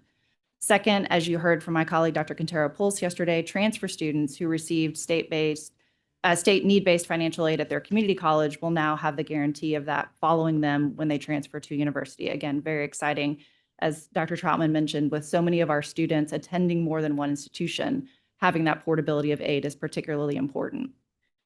Before this change, that financial aid was portable in theory, but too often not in practice. Now those transfer students will continue to have access to the state financial aid they need to complete a credential of value and contribute to our dynamic Texas economy. Next slide. So again, as you heard yesterday, and as my colleague Daniel Perez will talk more about in a minute, 3 pieces of legislation that align with key agency priorities and will continue to serve advancing momentum toward meeting the goals of building a talent-strong Texas. So Daniel will talk more about the first 2 in a moment, but we're very excited to have the opportunity to bring My Texas Future and direct admissions to more students across Texas as a result of Senate Bill 2314, and to support Free College Application Week in the second week of October as a result of Senate Bill 2231. Finally, Senate Bill 1786 makes important refinements to our ongoing work in community college finance, again, to much of the conversation that we've had this morning around the importance of those short-term workforce credentials for students of all ages and in a variety of fields, including rewarding colleges for students transferring to our private nonprofit universities. That was a change made by Senate Bill 1786, and in addition to our public ones, and establishing a wage threshold for credentials of value for associate's degrees. Additionally, not listed here, but very importantly for the interim, among our other legislative requirements coming out of the session, we are gearing up to organize and kick off work supporting 2 committees. One will examine performance-based funding for four-year institutions, and the other will take a look at general curriculum and degree programs across the state. The work of each of these committees will move quickly. Calls for nominations have gone out, and we anticipate kicking both of those off later this fall. The most important takeaway from these legislative wins is that they represent more than just policy change. They're practical steps toward ensuring all Texans have the opportunity to earn a credential that leads to a good job and a better life. Next slide. Looking ahead, we, as I mentioned, are only 5 years out from 2030 and apparently gearing up for 2040, the target date for our Building a Talent Strong Texas goals. While we've made great progress, as you've heard my colleagues talk about, we've got more work ahead of us to meet these goals. Over the next 5 years, I know the commissioner is focused on ensuring that we use every tool, every policy lever at the agency's disposal, whether that's aligning our internal initiatives to support legislative priorities and partnering with institutions and communities to turn these policies into real progress for students, to expand opportunity and to increase the numbers of Texans earning credentials that offer value in our state's rapidly growing economy. To accelerate our momentum, through the Texas Higher Education Foundation, we are actively engaged with multiple philanthropic partners to seek support for various aspects across this work, from facilitation, research, and technical analyses capacity to the next phase of our internal strategic planning work, to resources aimed at strengthening transfer pathways and pathways to credentials of value, particularly those sub-baccalaureate credentials aligned to workforce needs. We are focused on key priorities that will drive progress toward our Building a Talent Strong Texas goals. As we look ahead to 2030, we are grateful for the opportunity to work alongside all our partners, including our philanthropic partners, to ensure higher education opens doors to opportunity, economic mobility, and a brighter future for every Texan. And with that, I will hand it over to my colleague, Daniel Perez, to talk about our implementation efforts for some of these key initiatives. All right. Next slide, please. I'll try to bring us home here. I know we're at the end. So I'm happy to talk to you all about our continued implementation, in particular around 2314 and 2231. So that's our My Texas Future, direct admissions, and Applied Texas programs. In addition to updating the board, since I will be talking about our continuous outreach, I would be remiss, since we always, if I didn't mention some key dates on the next slide. I don't know how many folks are watching us on the live stream, but I'll be cautiously optimistic that we're in the double digits perhaps. So let me not squander that opportunity. Next slide, please. Okay, just for everyone's awareness, this application cycle on My Texas Future, students can engage with direct admissions. They can opt into it starting August 1st. And just a reminder, we had our initial implementation of My Texas Future's direct admissions program last October. We have engaged this cycle with all 34 lower division four-year public institutions. So our goal is to have all of them on there. We've already worked with them and their teams to have their data requirements so that we can match students based on their academic record that they self-report to us and let them know where they would be automatically admitted. In terms of free college application week this year, so it's a little tricky because it's the second Monday in October every year going forward. This year, that's October 13th through October 19th using the Apply Texas platform. So students will be able to apply without paying an application fee. Next slide, please.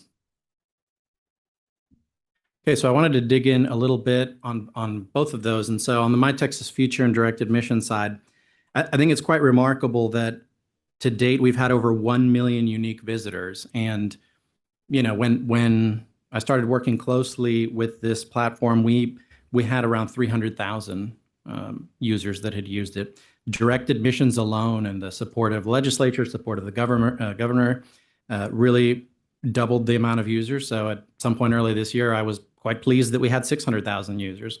And then from January until today, we've increased that by another 500,000 users. So it's just an idea about how quickly this is scaling. I think this is a program that clearly demonstrates value to students. We don't want them to engage with this tool just because they're statutorily required to.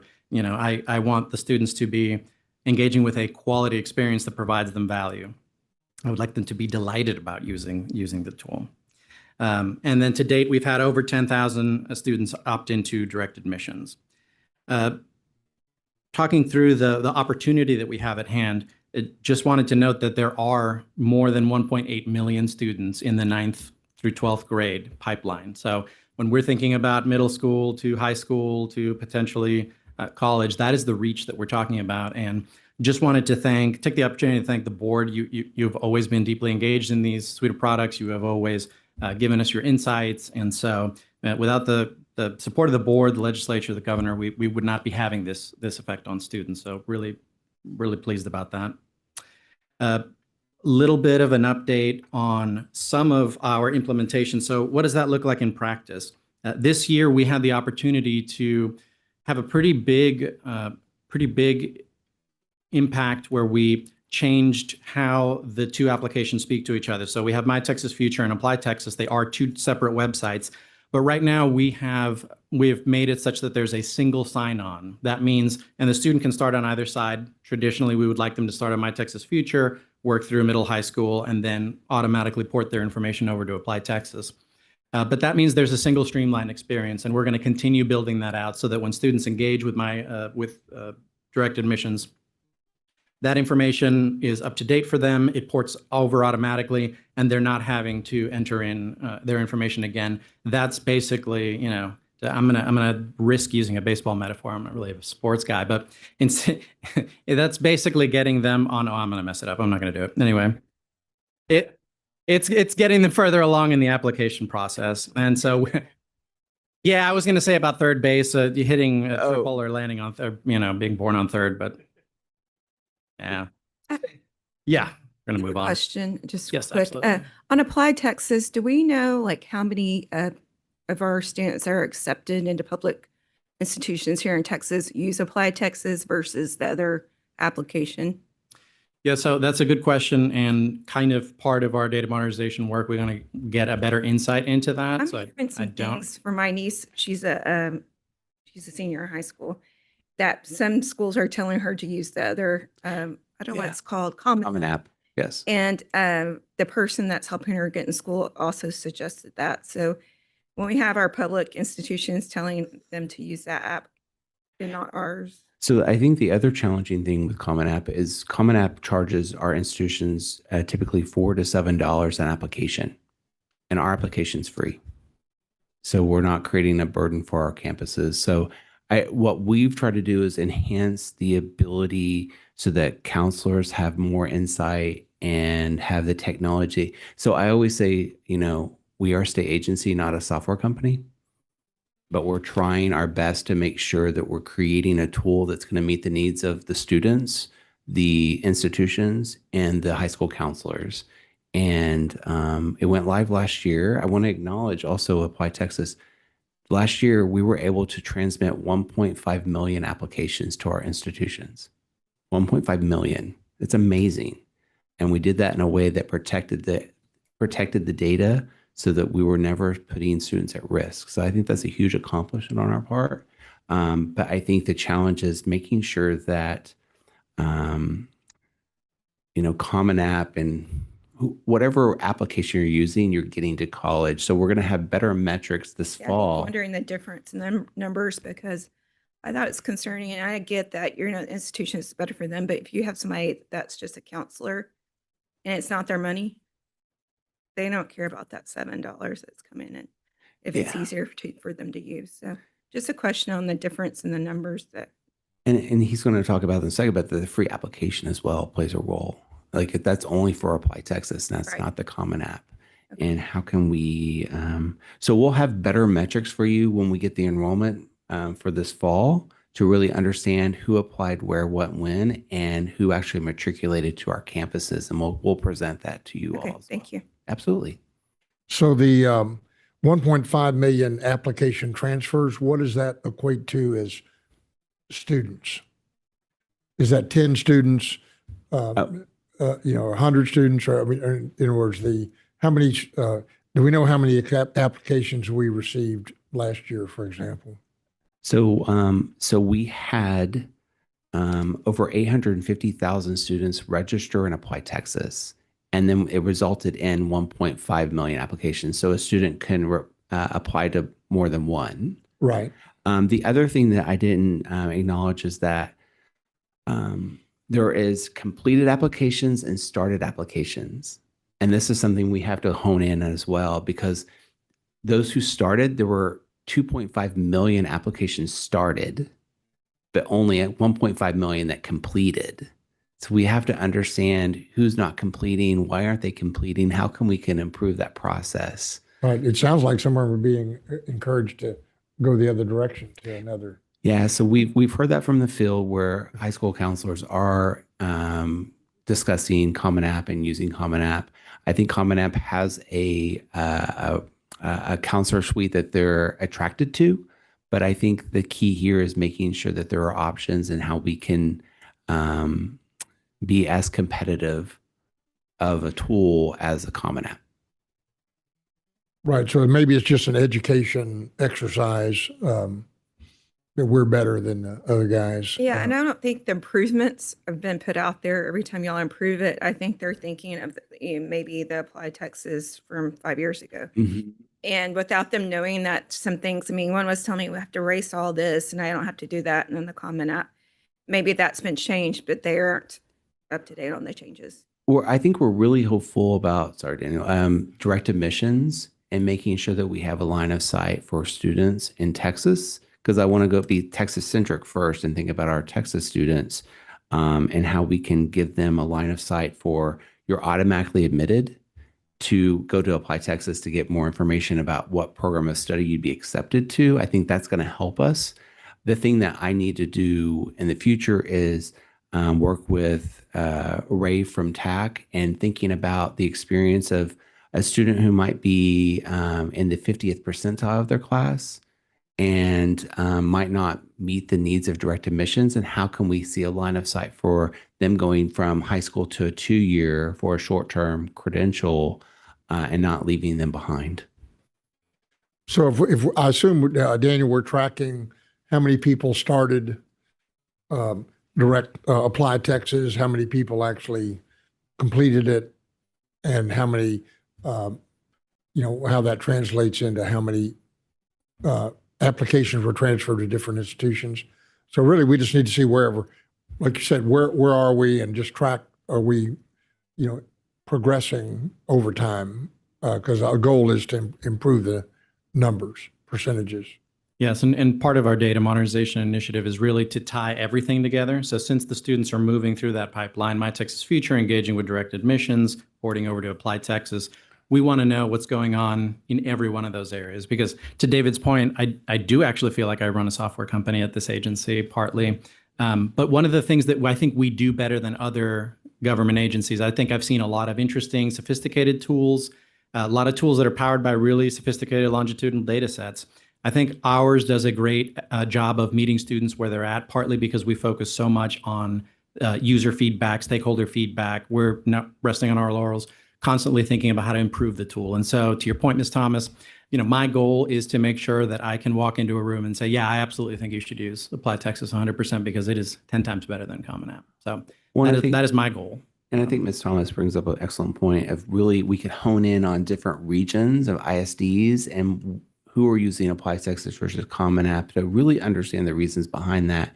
And then I think a challenge that we face as a state agency, I don't think we do enough to promote our successes. Like we're successful and then we move on because we have so many things on our plate, but we have to fight against the misnomer that Apply Texas is flawed or difficult, because we've really improved it over the last few years. So I assume that if there's 1.8 million 9th through 12th graders, say there's 400,000 seniors that so are we tracking, how many of those are you, I'd be curious to see how many of those use direct admissions now or in the past, and do we have a target goal like for next year? Daniel, do you want to? Yeah, I mean, we'll be tracking that closely. I mean, we've had 10,300 students opt in so far. I think now, the power of the legislation, really having students engage with it as they get into high school, and then having it be part of the graduation requirement. They can choose to opt out if they so choose. But once again, I think the value proposition is there. We've heard feedback from students directly that it reduces their stress levels. It tells them exactly based on their hard work where they're going to get into, and so we know that's a big component in reducing a barrier for them. So I think similar to the way we've seen My Texas Future user base increase, I expect to see a large increase in the. So when we direct sit here admissions. next year, what's your goal for, That's what a number are great, you trying to hit? that's a great question. So I'll help them out. So I think what we can do is reflect on other types of statutes requiring high school students to complete something for part of the high school graduation plan. I think about FAFSA. So FAFSA is required to complete. What we see with those data is that's around the high 60% range, around 67%. So I could theoretically see us having an internal goal around 67% of those from the 380,000 students going through direct admissions. Right, so that would be, go from 10,300 up to a big number. Yeah, and we've worked really closely with ITS and our division or in our agency to make sure that we have the ability to take on that tsunami of new students, because that was my other concern, is that especially with the free college week, they'll come in all at 11:59 p.m. and hit submit. And how can we withstand that? And we've done testing to make sure that You our, have, because our that's system- likely to happen. Yeah, we've done testing. I would probably be one of those students in the past. That same, it will absolutely happen. So we've done a lot of testing on it to make sure that it remains active and live. So fingers crossed. All right, I'll take us to the next slide. Next and final. Okay, so talking a little bit more about free college application week, just kind of putting forth a scenario about what that might mean for a family student applying to college. So the average cost of a 4-year application these days, significantly higher than when I applied to school myself, is $75. So if we take a typical college-bound student and they're applying to 5 to 8 institutions, we're talking about a potential savings for that family of anywhere from $375 to $600. I think that especially for families who are not as well resourced, that's an incredible difference paired with direct admissions, so that their children can see themselves in higher education and kind of realize that Talent Strong Texas dream. So Daniel, on that point, I have a quick question. I know they charge $75, but how much does it actually cost the university to review an application? They're charging them $75, but what's the cost to the university? that's a great question. We don't have insights into that. Yeah, but- because to me, it can't be that much. And this idea of, people are using AI to review things to make it faster. So that, so I'm sort of pushing that 75 is just a number, but I don't think that's really what's costing them. Yeah, I think that's a great question to ask. Yes. Well, considering the marketing, mail, everything service they have to offer, so we have to. So, from my understanding, several of the admissions offices across our institutions are solely funded through the application fee. There's not a line item budget at a university supporting them, so they depend on that. So that's why there's this tension right now around the free application week, on whether or not that's going to impact someone's budget. Repeat that again. So the application fee is used for what? So typically, and I can verify this, but typically there's not a line item budget at the university solely supporting admissions offices. They depend on that financial, or that they depend on that fee to help support their endeavors. So this is an opportunity for a paradigm shift of thinking through how we can have opportunities for funding for admissions offices and not just solely depending on the backs of students. Mr. Perez, I had a question. So to clarify, would families go through the direct admissions experience presumably in August, and then identify where they want to officially apply, and then potentially take opportunity to apply during free college application week? Yes, that's correct. And one of the outreach tools that we're developing right now is what we call our direct admissions toolkit. And really it's about having, because we know students don't do this on their own, or they could, but they oftentimes walk alongside parents and counselors. How do we create the toolkit? That's what we're doing right now, in order to explain direct admissions, the value proposition, and then a roadmap for them how to get from August 1st to that free application date in October. So it's kind of a plan, if you will, taking bite-sized chunks out of it to make sure that they're ready to capitalize on that savings for the family. And then I think Dr. Trotman just answered my question, but the state is not paying the college application fee on behalf of the students. We are simply instructing our public institutions not to charge a fee that week. That is correct. On this point, I did want to get to a question that Ms. Cantu had yesterday on is there a lull, is there a surge during that week in October? And so I just pulled some data from 2024 as a comparison and to the conversations about how many students do we expect. You know, we've talked to other states that have free application weeks, free application months. It's kind of difficult to project. We'll see a sizable increase, I suspect.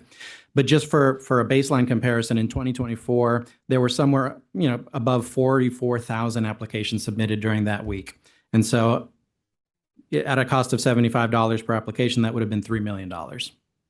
So that's a good baseline. We'll definitely be tracking it and see what kind of numbers we get this year. Finally, just want to talk about some of this continuous outreach, including this live stream. So we're tirelessly working with our network of counselors via OnCourse, our OnCourse Academy, our professional learning series and webinars to make sure we get the message out. We're also talking to students directly on ADV, our advising program and our platform. I do want to put in a plug for another milestone that we reached. It's a week of million number milestones. ADV, our expert advising platform, has engaged over 1 million students to date. So just another plug for the kind of reach that these tools are having with students. We're, of course, engaged with institutions of higher education directly. David and I put on a nice little roadshow for a lot of leaders, and we just really want to make sure that they have the resources to, whether it's their pre-prepared tweets, content for a web page, a one-pager that they can share. We wanted to go ahead and build something out for them just to help them get the word out to students. And then, of course, on the sort of graduation requirement piece of this for direct admissions, working closely with our partners at TEA on this. And so we're at every association that's relevant that we can be, every organization, shouting it from the rooftops. Really want our students to capitalize on this benefit. So, and are we doing any social media? We are. Thank you once again to the board for approving the marketing campaign. So that is ongoing. I believe there is, we're in the middle of flight 2 of 3, and there's a third set of the flight 3 is going to begin, I believe, in, I'll defer to my colleague Glenna on that, but I think in September, but yeah. And that'll directly mention Free College Application Week, so. I don't think I have to say with that, I conclude my remarks, but I think. Any other follow-up questions for us at all? We have some action items on our end to get some additional data for you all, but any other questions? Thank you, Dr. Trotman, Ms. Henderson, Mr. Perez, and Dr. Humphreys. Now let's take a 5-minute break before we continue on with the agenda.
Okay, looks like we're good.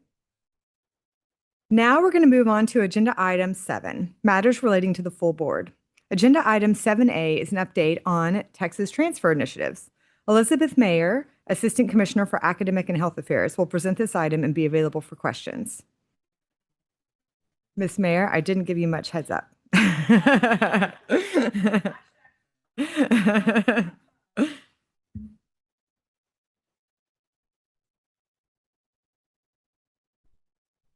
Good morning. My name is Elizabeth Mayer, and I have the pleasure of serving as the Assistant Commissioner for Academic and Health Affairs. So just a little background for our new student representative. So we have been working on specifically updating the transfer space since about March 2021. We had a stakeholder group that came together and developed a new framework, and then the rules were implemented in 2021. So what I'm going to do today is give you an update about the progress that we've done since then. And this is something that I present at every quarterly board meeting.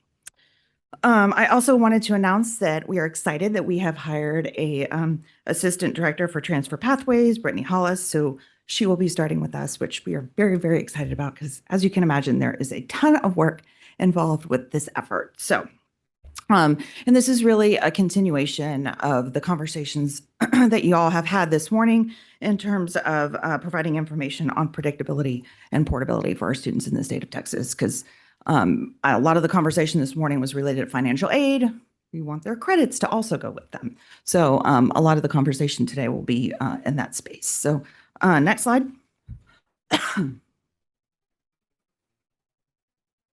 So as y'all are aware, the Texas Direct Associate's degree is really intended to help support our students by attending any 2-year institution, and then they would automatically qualify to receive a Texas Direct Associate's degree when they complete.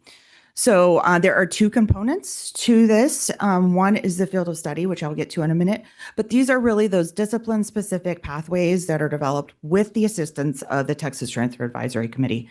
And as a reminder, the Texas Transfer Advisory Committee is composed of 24 members, equal representation from our 2- and 4-year partners. It also has student representatives that participate as well as advisors. And then that second piece is the core curriculum. So the college's core curriculum, which is typically 42 hours for the associate's degree, trying to make sure you get to that 60. We do have a couple that we have reduced the core so that they can fit into this because we've allowed more space for those discipline-specific courses for the field of study. Next slide. So why are we doing this? So we really want to streamline those pathways to success. The Texas Direct is going to provide more transparent and seamless processes for students and institutions. The earlier students can identify what they want to do and what discipline, making sure that they know what those courses are, and we provide those clear pathways. This is an opportunity to reduce time and money on excess semester credit hours, since students now will know what they will need to take. This is also intended to ensure that the credits earned by the students transfer and are applicable. Next slide. So as I do for each one of these updates, this is a current status of our revised fields of study. And just as a reminder, in terms of the process, these are determined by the Texas Transfer Advisory Committee. So what we do is we provide data to the advisory committee members in terms of the highest majors, the highest number of students completing in those majors, and then they make a determination about what disciplines to pursue. So you can see there we have 12 fully approved fields of study right now. For biology, the Texas Transfer Advisory Committee has approved, and the subcommittee and co-chairs and TTAC are actually receiving public comment. So after the Texas Transfer Advisory Committee says, go create a subcommittee, we submit nominations, a call for nominations to our 2- and 4-year partners. They submit the nominations. We select individuals to participate, and then we hold the meeting, and we select a co-chair, one from the community colleges and one from the universities, to run the meeting. They develop potentially a revised fields of study, After the field of study is developed, it then goes back to the Texas Transfer Advisory Committee for review and approval. After that, if there were potentially individuals who were not selected to be on the subcommittee, we submit to the Texas Register an opportunity for public comment. So there's a 30-day public comment period, and then depending on whether there's comments or not, that will go to the co-chairs of the subcommittee and TTAC to determine if there needs to be a reconvening. And then if there's not, we go out for the directed electives from our for our 4-year partners. And after we have all of that, we then send it to the commissioner for final review and approval. So you can see there, biology received some comments and English received some comments. So we're currently in the process of reviewing those with the co-chairs of the subcommittee and of TTAC. Exercise science that was approved, and we're in the process of collecting the directed electives. And then history, they had to reconvene a couple of times, but they recently developed a recommended fields of study, and that will be presented at the Texas Transfer Advisory Committee in the fall.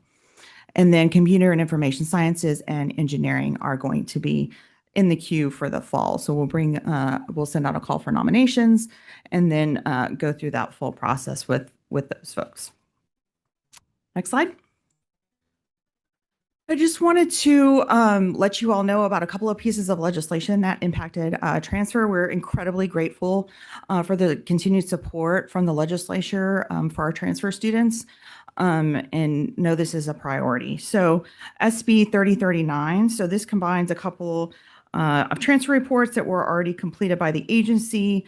This legislation also details institutional requirements for publishing information regarding the denial of transfer credit. In addition, it requires that each institution designate a transfer liaison to serve as a single point of contact for other institutions and for the board regarding transfer issues.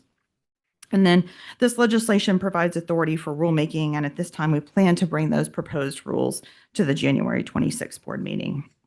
And then the second item I wanted to highlight was a piece of legislation, SB 1401. So this legislation creates the Texas Mental Health Professional Pipeline Program, which is really intended to provide a pipeline from community colleges to baccalaureate or post-baccalaureate programs for the mental health profession. So we will also be plan to bring these proposed rules to the January 2026 board meeting. So those are just some updates of some items that our division is going to be working on over the next several months, and wanted to highlight those for you. Next slide. I think that might be my last. Yes. Thank you. Members, do we have any questions? Hearing none, we'll move to the next item. Agenda item 7B is an update on program approval. Elizabeth Mayer will present this item and be available for questions. Ms. Mayer. Okay, so this is another area that we've done some work on over the last several years. I'm just going to give an overview. This is also something I do every quarterly board meeting, and is just going to give you a line of sight in terms of the programs that have either been approved or currently in our queue. I do want to thank Dr. Alma Gausinger, Emma Shane, and Paul Schuler, and Kathy Mayart for pulling all the information for this deck together. Sorry, BJ. Next slide. Next slide, yeah. So this gives you an idea of all of the work that we have been doing in terms of approval for academic and workforce requests. So you can see there we have numerous requests that have been processed and approved, including 82 new degree programs. The disciplines with the highest degrees are business, health professions, psychology, and computer and information sciences. So I also want to let you know there are some items that are a little bit higher than I think we would normally or have historically shown. One is that change in modality, and also closures and consolidations. So historically, we had had the institutions bundle those requests, and based upon our new technology, we are now having them break that out so that we can see the individual requests. So that's why there is a higher number than I think we have historically reported for both the modality and the closures. So just wanted to clarify why those numbers were a little bit higher than usual. And then you can just see there the different types of requests in terms of new approvals for certificates, the semester credit hour changes, planning notifications. One of the revisions to the rules that we did a couple of years ago now requires for any new degree program that they have to send a planning notification. So all of that is reflected in all of that data there. Next slide. So this is a slide I started including last time, and it kind of gives you an array of the kinds of the degree designations that we are approving. So I think you are familiar with several of them, but like the BAAS is a Bachelor of Applied Arts and Sciences. The BAS is a Bachelor of Applied Sciences. The MENG is a Master's of Engineering. The MAH is a Master's of Health Administration. So for the new requests that have been approved, 11 are new workforce certificates, and then 82 are those new degree programs. And the table in gray, as I said, just shows those different kinds of degree types to give you a sense of the variation of things that have been approved. Next slide. So these are now all of the things that are currently in the queue and pending with us. So we have for the time period. So we currently have 80 pending degree proposals in the queue. The pending requests that we have the most are in the disciplines of business, followed closely by engineering and the healthcare professions related programs. Next slide. And then now I'm going to go over, I think the last couple of board meetings I provided this information, but wanted to give you all a better line of sight in terms of the private post-secondary institutions requests that that team works on. So I'm going to give you guys a little detail on that. So next slide, please.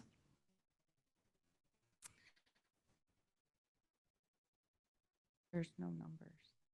Oh, okay. I was like, there's no numbers. Okay, sorry. Not sure what happened there. Okay, so if you can see there, the SARA request, so there were 34 SARA applications and renewals. So I know we talked a little bit about SARA yesterday, but as a reminder, this is the State Authorization Reciprocity Agreement, an agreement amongst its member states, districts, and U.S. territories that establishes comparable national standards for interstate offering of post-secondary distance education courses and programs. So just as a reminder, each year, the institutions that are authorized under SARA have to submit a renewal. So we currently have 34 of those that we're in the process of reviewing. There are also 25 annual compliance letters. These are response to institutions requiring compliance reporting for private post-secondary institutions. There were 17 certificates of authorization. So this is the authorization for an institution offering degrees or courses leading to a degree at a physical location in Texas issued for the period in the institution's current grant of accreditation by the board recognized accreditor. And then you see there are 7 protected term requests. And so these are the notice to private post-secondary institutions regarding the use of terms such as college, university, school of medicine, medical school, health science center, school of law, law school, or law center. And then lastly, there were the 5 religious non-oversight requests. So these are notices to our private post-secondary institutions regarding an exemption from some state requirements due to educational offerings limited only to religious instruction in Texas. Next slide. I think that's my last slide. Oh, I did have something from Mr. Clemmer based upon a comment he made. I think there a quick review looking at the number of AI programs. I just did a very, very quick look. So in the community college, it looks like there's 5 associate degrees, 1 bachelor's degree, and 2 certificates. And then at the universities, it looked like there were 6 bachelor's programs and then 13 master's programs. So I just did a quick review. I have a quick question. How long does it take from the time from a request to the point that it gets approved, a typical program? And how do you go about prioritizing which programs you look at first? Sure. So it depends. So you're specifically talking about a degree program as opposed to the other types of, yeah. So statutorily, we have a year to complete a review. For an associate's or bachelor's, usually it depends on if they've submitted what we call more than 50% or less than 50% new content. So if it's a less than 50% new content, it's relatively quick within, 3 months to review. And then if it's something that is above 50%, that actually is a commissioner approval. And so it takes a little bit longer. And then if it's a doctoral or professional program, that is the lengthier of the processes because that comes to you.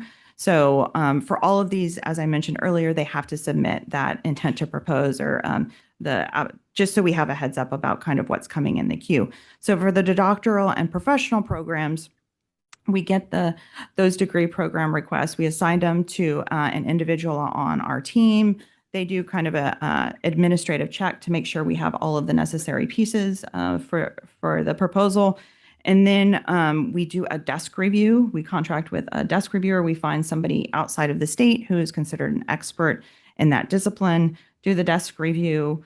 If everything looks okay, then we do a site visit, a virtual site visit, and with 3 reviewers. And that can take between the contracting and the full process, that usually takes around the 9-month period. And then it comes to you for review and final board approval. So for the doctoral and the professional, there is a more significant vetting process, as well as if it's a community college offering a bachelor's program, that also comes to you all for review.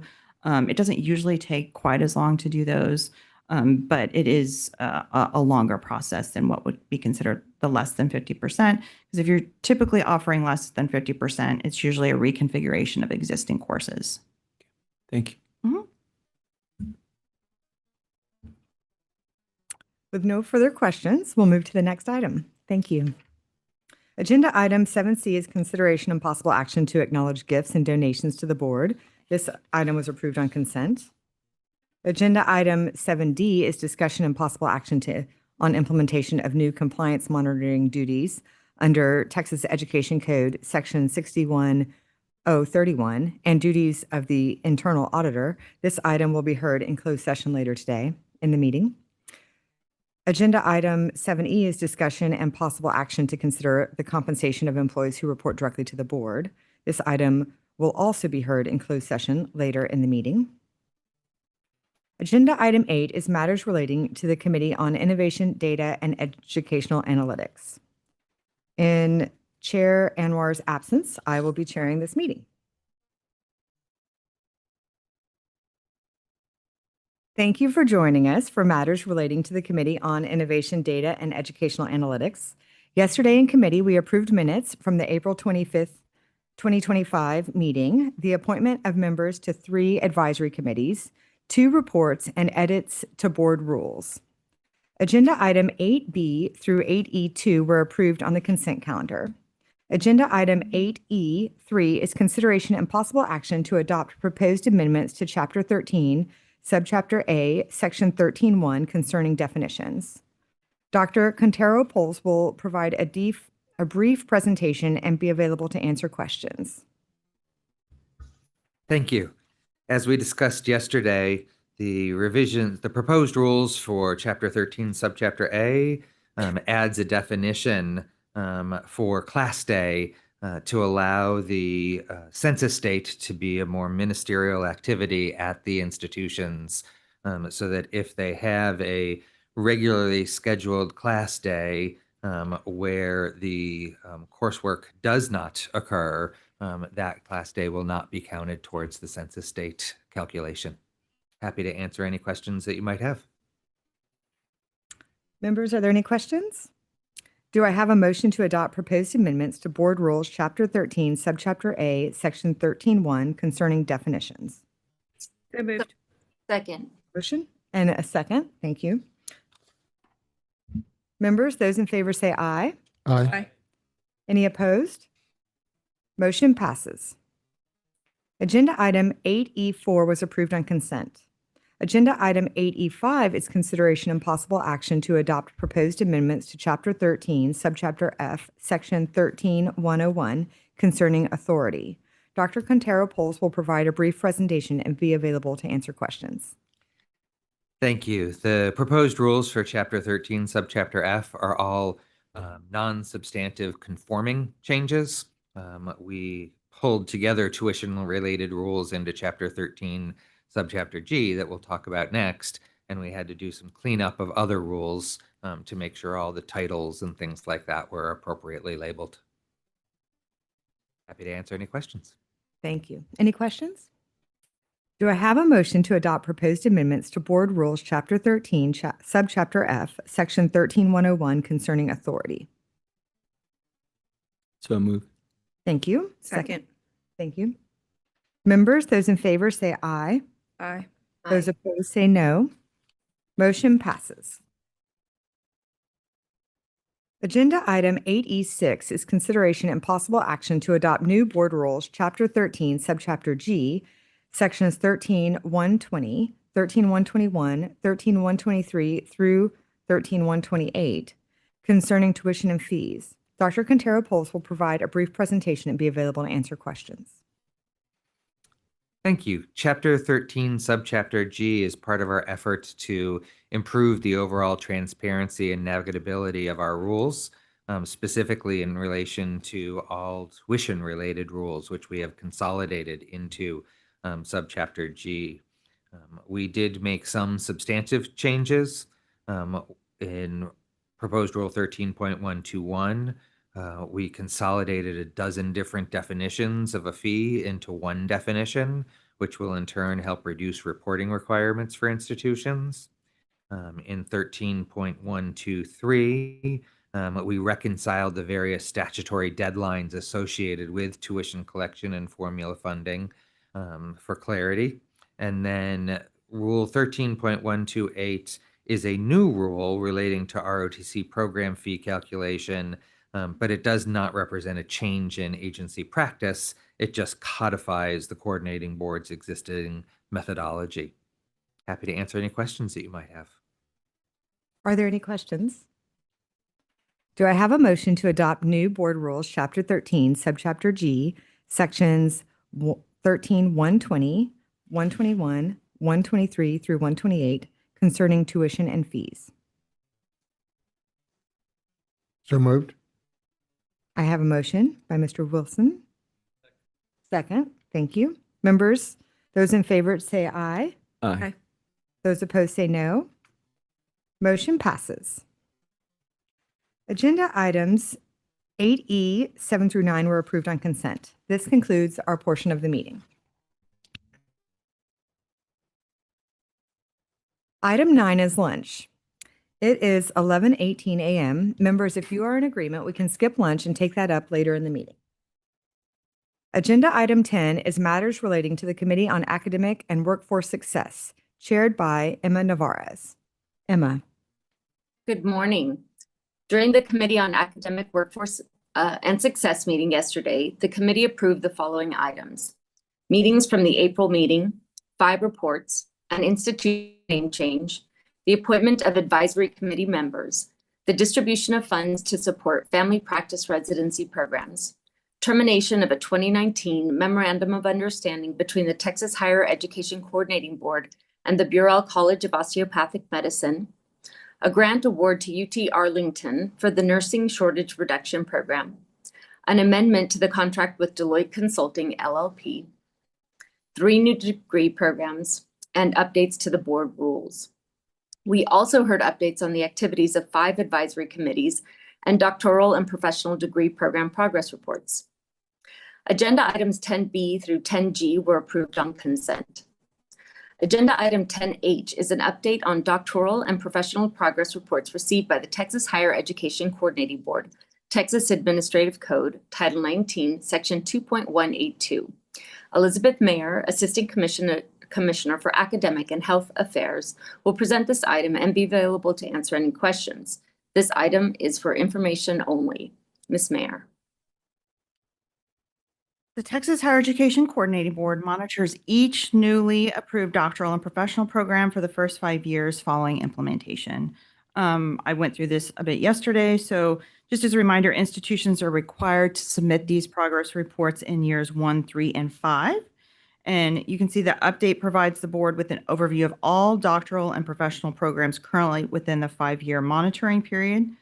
Each section includes a table summarizing the projected and actual enrollment, program costs, the number of students advancing to candidacy or graduating, and whether initially faculty hiring and resource commitments have been fulfilled. Happy to answer any questions. Members, do we have any questions? Okay. Agenda items 10I through 10L were approved on consent. Agenda item 10M is consideration and possible action to approve a grant award to the University of Texas at Arlington in the amount of $5,121,288 for the Nursing Shortage Reduction Program for the appropriation year 2025 grant cycle. Elizabeth Mayer will present this item and be available to answer any questions. The Nursing Shortage Reduction Program, or NSRP, authorized by the Texas Legislature, requires the coordinating board to provide grant funding to Texas public and independent institutions to higher education with nursing programs, helping them to expand their capacity to train more nursing professionals. NSRP is funded annually using nursing graduate data from the previous 2 years to calculate the formula, which is based on 3 tiers of distribution: growth, production, and faculty.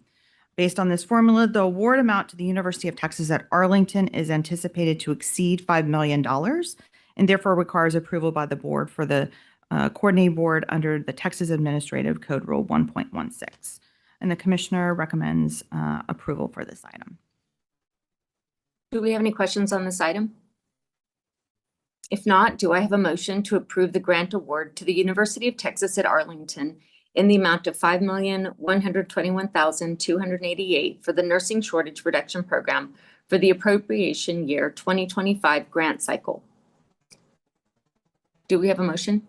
So moved. A second? Second. All those in favor, say aye. Aye. Aye. Any opposed? The motion carries. Agenda item 10N is consideration and possible action to amend the current contract with Deloitte Consulting LLP to increase the total not to exceed amount from $2,963,423 to $7,963,423, including all optional renewals through August 31st, 2028, pursuant to Texas Government Code, Section 2155.088. Caitlin Yost, Assistant Commissioner for Contracts and Procurement, and Daniel Perez, Assistant Deputy Commissioner for Academic Affairs, will present this item and be available to answer questions. Good morning. I'm Caitlin Yost, Assistant Commissioner for Contracts, Procurement, and Grants. And with me is Daniel Perez, Assistant Deputy Commissioner for Academic Affairs. Is your mic on? Oh, am I not on? Lower? Okay, there you go. That's better. Who you spoke to this morning. As we discussed yesterday, the agency has a current contract with Deloitte Consulting LLP to provide application development, support, and maintenance for our college and career advising suite of products, including My Texas Future and Apply Texas, which Daniel talked about a little bit this morning. We are currently seeking to increase the authority to spend under that contract by adding an additional $5 million, which will assist with some of the efforts that we talked about earlier today. Because this will be more than a 10% increase to the contract and will also take the total contract value above $5 million, we are requesting your approval in order to take this action. And we're happy to answer any questions you may have. Do we have any questions?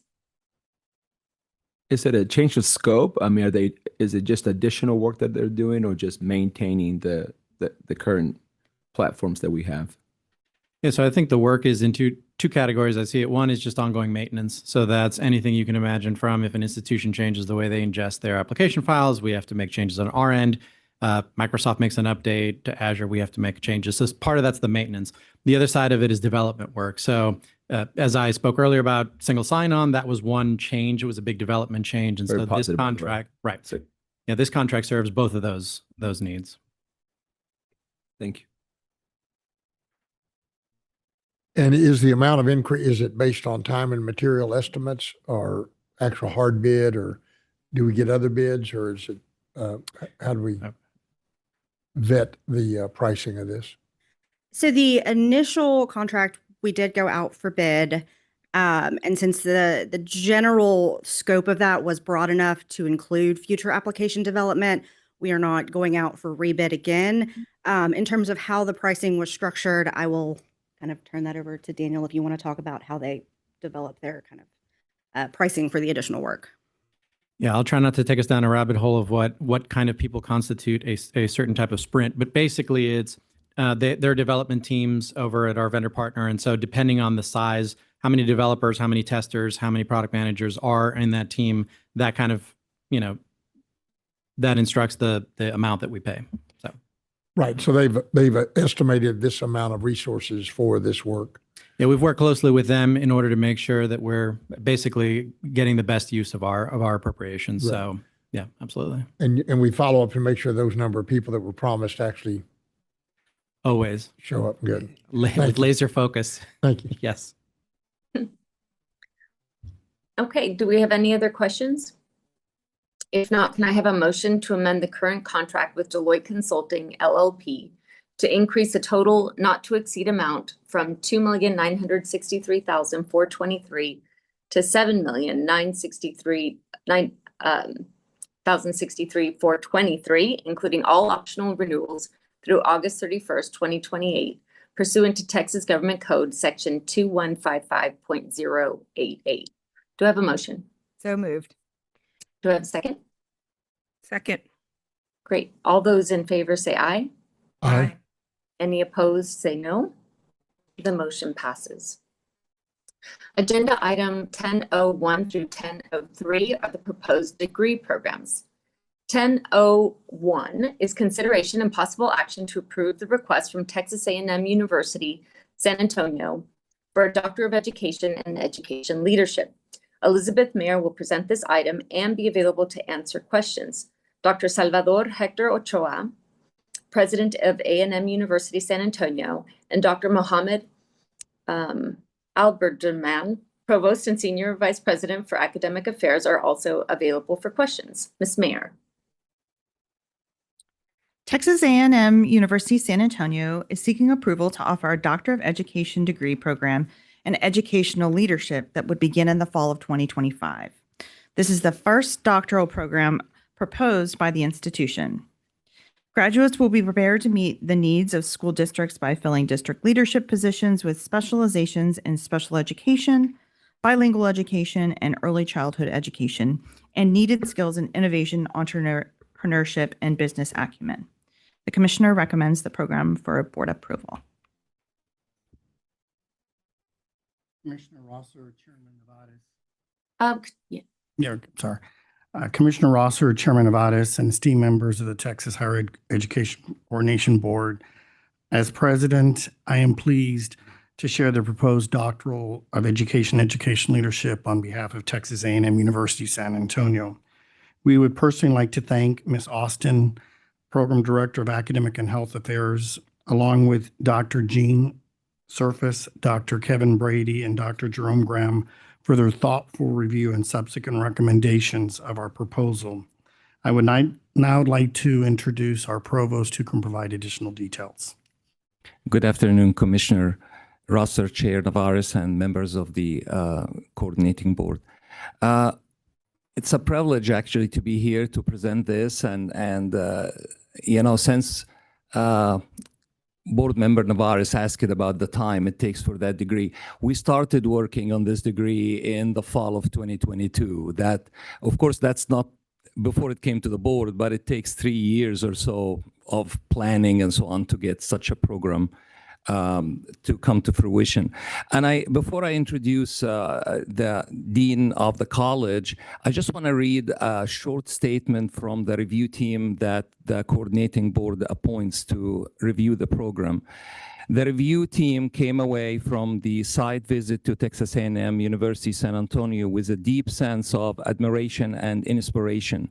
From the outset, the program's design and intent were grounded in a clear commitment to community-centered leadership, equity, and access, all of which came to life during our conversations with students, faculty, staff, and institutional leaders.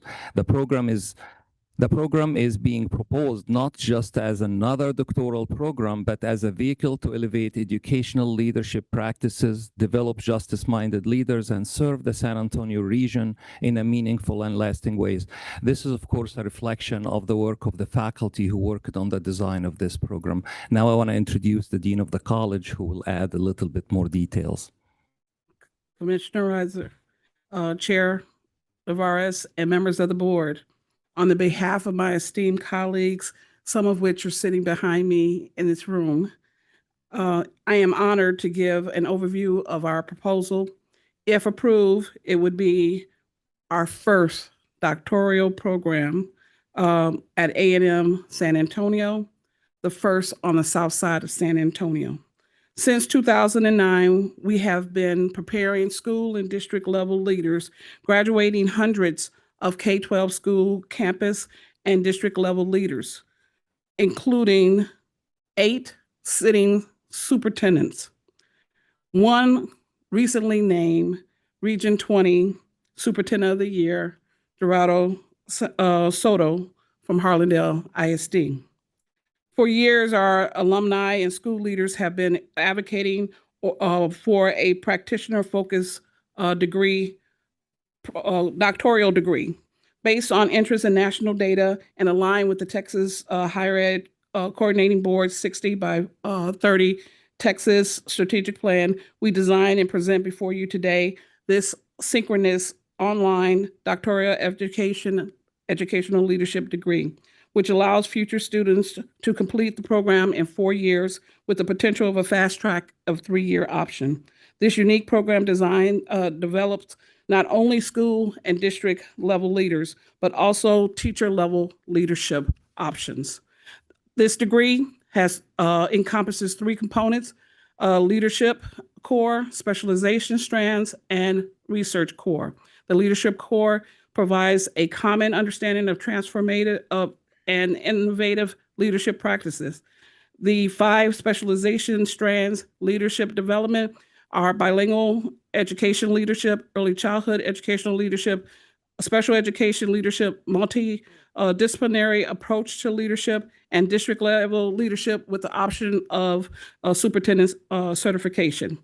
Also, the dissertation and support is embedded across the 6 research core courses. Thank you for considering our doctoral degree program proposal, which would be another opportunity for A&M San Antonio to directly impact the south side of San Antonio and the greater Bexar County region. Thank you.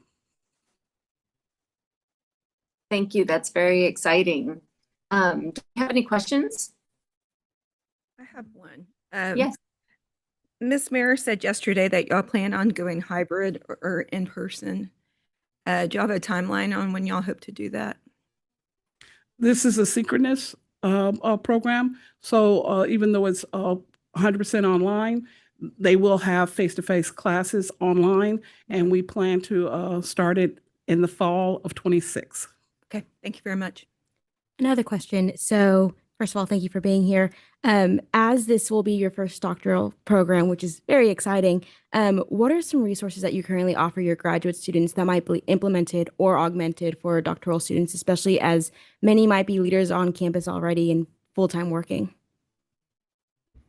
So we have actually, our graduate dean is back here, and she is also the director of a grant from the U.S. Department of Education for $3 million that offers resources for students in terms of career, development, and in terms of tutoring as well for the master's students. We offer scholarships, of course, and we offer assistantships through our base funding as well as through the program. And, this will definitely be expanded, all these, services to all students, including the doctoral students.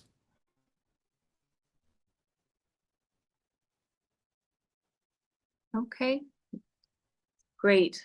Well, that's exciting. Hopefully it's not the last, but it's an exciting first for you all. Any other questions? Do I have a motion to approve the request from Texas A&M University San Antonio for a Doctor of Education in Education Leadership. So move. We have a motion. Second. And a second. All those in favor? Aye. Any opposed? Okay, great. The motion passes. Congratulations. Thank you. Agenda item 1002 is another first. It's consideration and possible action to approve the request from Texas Tech University Health Sciences Center, El Paso for a Doctor of Philosophy in Biomedical Science. As I mentioned yesterday, this is very exciting for me in my hometown. Elizabeth Mayer will present this item and be available to answer questions. I believe we also have Dr. Richard Lang, President of TTU HSC El Paso, and Dr. Raj Kumar Lakshman, the Dean of the Graduate School. They're also available to answer any questions. Texas Ms. Tech Mayer. University Health Sciences Center in El Paso is seeking approval to offer a PhD degree program in biomedical sciences that would begin in the spring of 2026. The proposed program would be offered in person to students in El Paso. The proposed PhD in biomedical sciences will be the only program on the U.S.-Mexico border preparing PhD-trained biomedical scientists to address the unique health disparities in the region.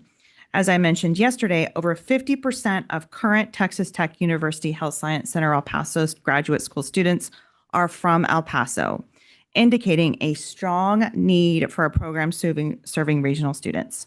The commissioner recommends the program for board approval, and I'll hand it over to. So good morning to the commissioner and the board members. It's my honor and privilege to actually present the significance of our PhD program, which is the first one for our institution as well.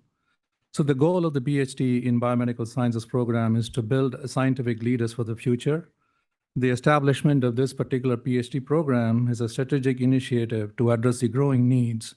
As Ms. Mayer mentioned yesterday, there is a need of 31% increase from until 2030 for biomedical scientists in our borderplex region. So that's a major need. So these students who would graduate with a PhD degree would find careers in academia, in research administration, in industry, scientific writing and communication, in business development consulting, as well as in law, policy, and regulatory affairs, as well as in healthcare and clinical sciences, including data science and analytics. Our program, the curriculum, is very integrative. It integrates basic, translational, clinical, and data science together. So that's what we have. It's an interdisciplinary faculty who will be mentoring the students, and each one of them have extramural funding as well. And in terms of students getting into the labs, they have R15 grants and other grants which will support the students to do their research. We have 4 centers of emphasis at the institution, one in cancer, one in diabetes and metabolism, one in infectious diseases, and another one in neuroscience. And we also have a division of biostatistics and data science. I would like to brag about our institution because we have a state-of-the-art research facility. If all of you could come, I can give you a tour. It's really a fantastic facility. We have Cadillacs for every single instrument that we have in the labs. The coursework and the curriculum actually fosters innovation and creativity. There is going to be training in research ethics, which is going to be very important, communication and grantsmanship. So the students will also know how to write grants and be successful by the time they graduate. It's a small class size. We have a good high faculty to student ratio. There will be professional development workshops for the students. There will be career counseling. There is also going to be competitive stipends, and they can also compete for teaching and research assistantships. And as we do for our master students, we will also be supporting their travel to present their research at national meetings within the United States. So the program will be assessed regularly to make sure that the quality is fine. There will be curriculum review and student feedback about the curriculum. We'll have milestone assessment for the students in terms of qualifying exams and the dissertation. There will also be annual program review and the alumni tracking, which we do with our master students. Almost we are able to track 95% of our students, and they're doing really very well. We will also have an advisory board from the academia and industry members. And then we have our president over here, Dr. Lang, and there is extreme support and solid support from the administration for finances and all kinds of help that we need. we really think this is a timely and necessary program that is uniquely positioned to succeed because we don't have such a program in the next 350 to 400 miles at all. Raj, thank you. And by the way, pronouncing his last name will be one of the requirements for completion of the doctoral program. As Raj said, we've had a tremendous support from the community. It's already endowed. There's been a $10 million gift given to endow the graduate school. And Raj, in addition to that, is an endowed professor of that. So there's community support. And apropos to your question, Mr. Navarez, we've been doing this since 2015. So this is 10 years in the making, and it's been a goal. The needs are there. We've had a great site visit. 51 years is how long I've been in higher education. Now, you're not a math major, Lisa. Otherwise, you'd figure out my age, okay? But 51 years. First as a recipient of higher education in Texas, and now as a provider of higher education. 9 of that was spent at Johns Hopkins. I say that's education. The higher education was actually provided here in Texas, by the way. So the opportunity to come before you all for the third time, first to establish the graduate school master's program, secondly to establish a dental school, and now to establish a PhD program is wild, just wild. And it happened because 50 years ago, a board like you, set things in motion to allow people like me to do what we do. And 50 years from now, someone from El Paso will benefit from what you do. And I'm sorry I'm out of time, and I'm sorry it's emotional, but it's very personal for me. And I want to thank you all very much for what you do. Thank you. Thank you for your words, Dr. Lang. I'll say that it's very personal for me too, having grown up in El Paso and not had having had access to any sort of the educational or research or innovation and commercialization assets that the birth and growth of Texas Tech Health Science Center El Paso has given to our community. So thank you both, Dr. Raj and Dr. Lang. I wouldn't pass. I wouldn't be able to graduate because I can't say his last name, having known you for probably 20 years. But that's why I call you Dr. Raj. But thank you so much for your dedication to El Paso and to what's happening there. Do we have any questions? I also want to make a comment on that. Thank you for that program. And as you know, I'm from the Borderplex area, and I've had a lot of family members that diabetes is a big issue, and I know it's a big issue in the El Paso, the Metroplex, this Borderplex area. So I really want to thank you for including diabetes as part of a focus, because I think there's a big need there. So thank you. Do we have any other questions or comments? If not, can I have a motion to approve the request from Texas Tech University Health Sciences Center, El Paso, for a Doctor of Philosophy in Biomedical Science? Motion. We have a motion and a second? Second. Second. All those in favor say aye. Aye. Any opposed say no. Okay, the motion passes. Congratulations.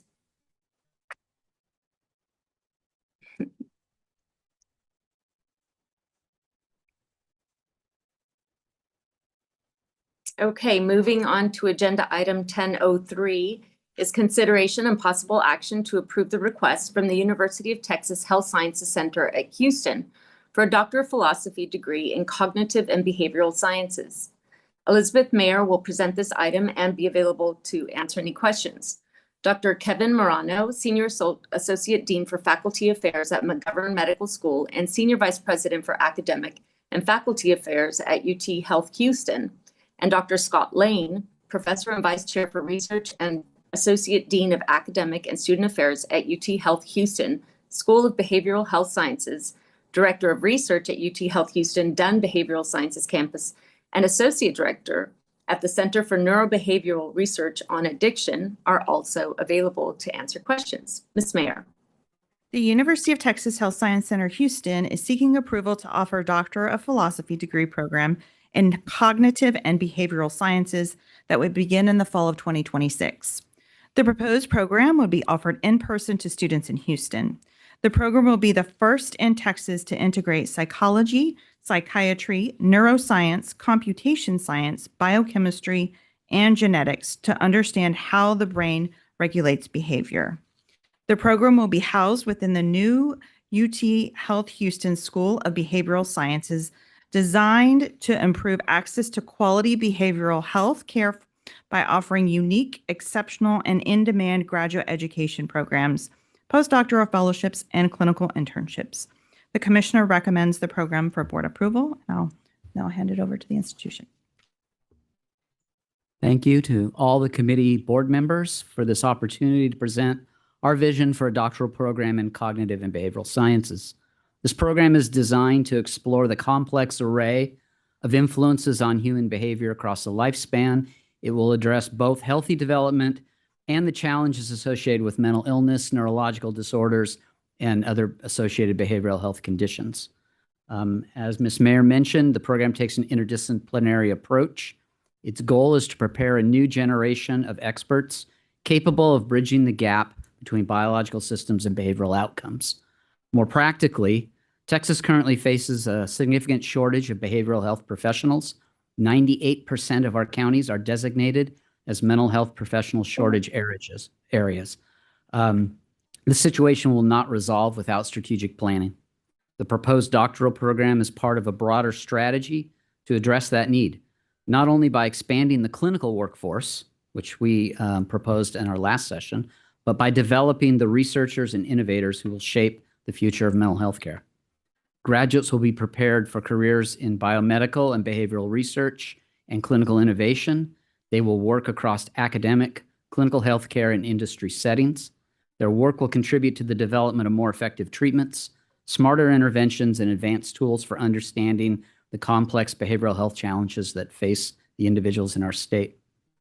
This program serves as the research and development engine of our School of Behavioral Health Sciences. Just as companies invest in R&D to remain competitive, this program invests in scientific discovery to improve the mental health and well-being of Texans. While our clinical degree programs will train the service workforce, this PhD in cognitive and behavioral sciences will develop the leaders and drivers of change in behavioral health care. Our graduates will, for example, be poised to work in biotech companies focused on developing wearable technology and virtual therapies. They will serve perhaps in pharmaceutical research scientist positions, helping to develop the next generation of medications for depression, anxiety, PTSD, and associated behavioral conditions. Located in the world's largest academic medical center, the program benefits from proximity to leading scientists and clinicians who are addressing some of the most complex behavioral health cases in the nation. As director of research at our joint hospitals, I can personally attest to some of those extraordinarily complex cases. This will be the first PhD program in Texas focused specifically on behavioral science and behavioral health. It complements our graduate level clinical degrees in psychology and social work, creating a comprehensive pipeline from frontline care to cutting edge research. In summary, Cognitive and Behavioral Sciences doctoral program is a strategic investment in workforce development, scientific innovation, and public health with the potential to energize behavioral health care across Texas. Thank you. So I'm here speaking on behalf of our executive leadership team for UT Health Houston, and we enthusiastically support this program as the latest in a suite of new academic programs that we're putting together to launch our new School of Behavioral Health Sciences, which is the 7th school at the university. So as part of that excitement, we're committing space, we're committing resources, time, and effort from the university. Very excited. Just last month, at the end of the legislative session, we received an allocation of $10.5 million to launch this new school. And that's on top of the money that we're investing internally. That money is going to go to build out these programs, to recruit top-level faculty, build out student support services, and build up the research infrastructure. So as Dr. Lane said, these students are going to have unparalleled access, not just to research, but to a patient population. You've already heard the Texas Medical Center is the largest of its kind in the world, and the mental health, the inpatient facilities that Dr. Lane works in are the largest in the state of Texas. So really no better place for students to come and learn this. And then finally, we think this program is strongly in alignment with the goal to award 7,500 doctorates annually. This is the third doctoral program that we've launched this year alone. So we're not wasting any time. So thank you very much. Thank you so much. And such an important field of study. I would say it's been timely for a long time, and we just need this focus, and the robustness of your program and the college is really great to see. I have one quick question. Will you have several campuses throughout the state? Will they will each of these campuses and the students at each campus have access to this PhD program? There is a long-term plan to expand, particularly through hybrid online and synchronous learning. We are launching locally first, mainly to work through a lot of the regulatory and legislative requirements to get these programs off the ground. We have ambitious vision for reaching out to sister institutions and other healthcare agencies across the state. So this is probably not the last time that I will be here because our dean, who's currently out of the country, has a very ambitious vision for how to spread quality behavioral healthcare training and employment throughout the state. Great. That would be great. I can add to that. As you know, we've got two regional campuses, one at the border in Brownsville and of course one in El Paso.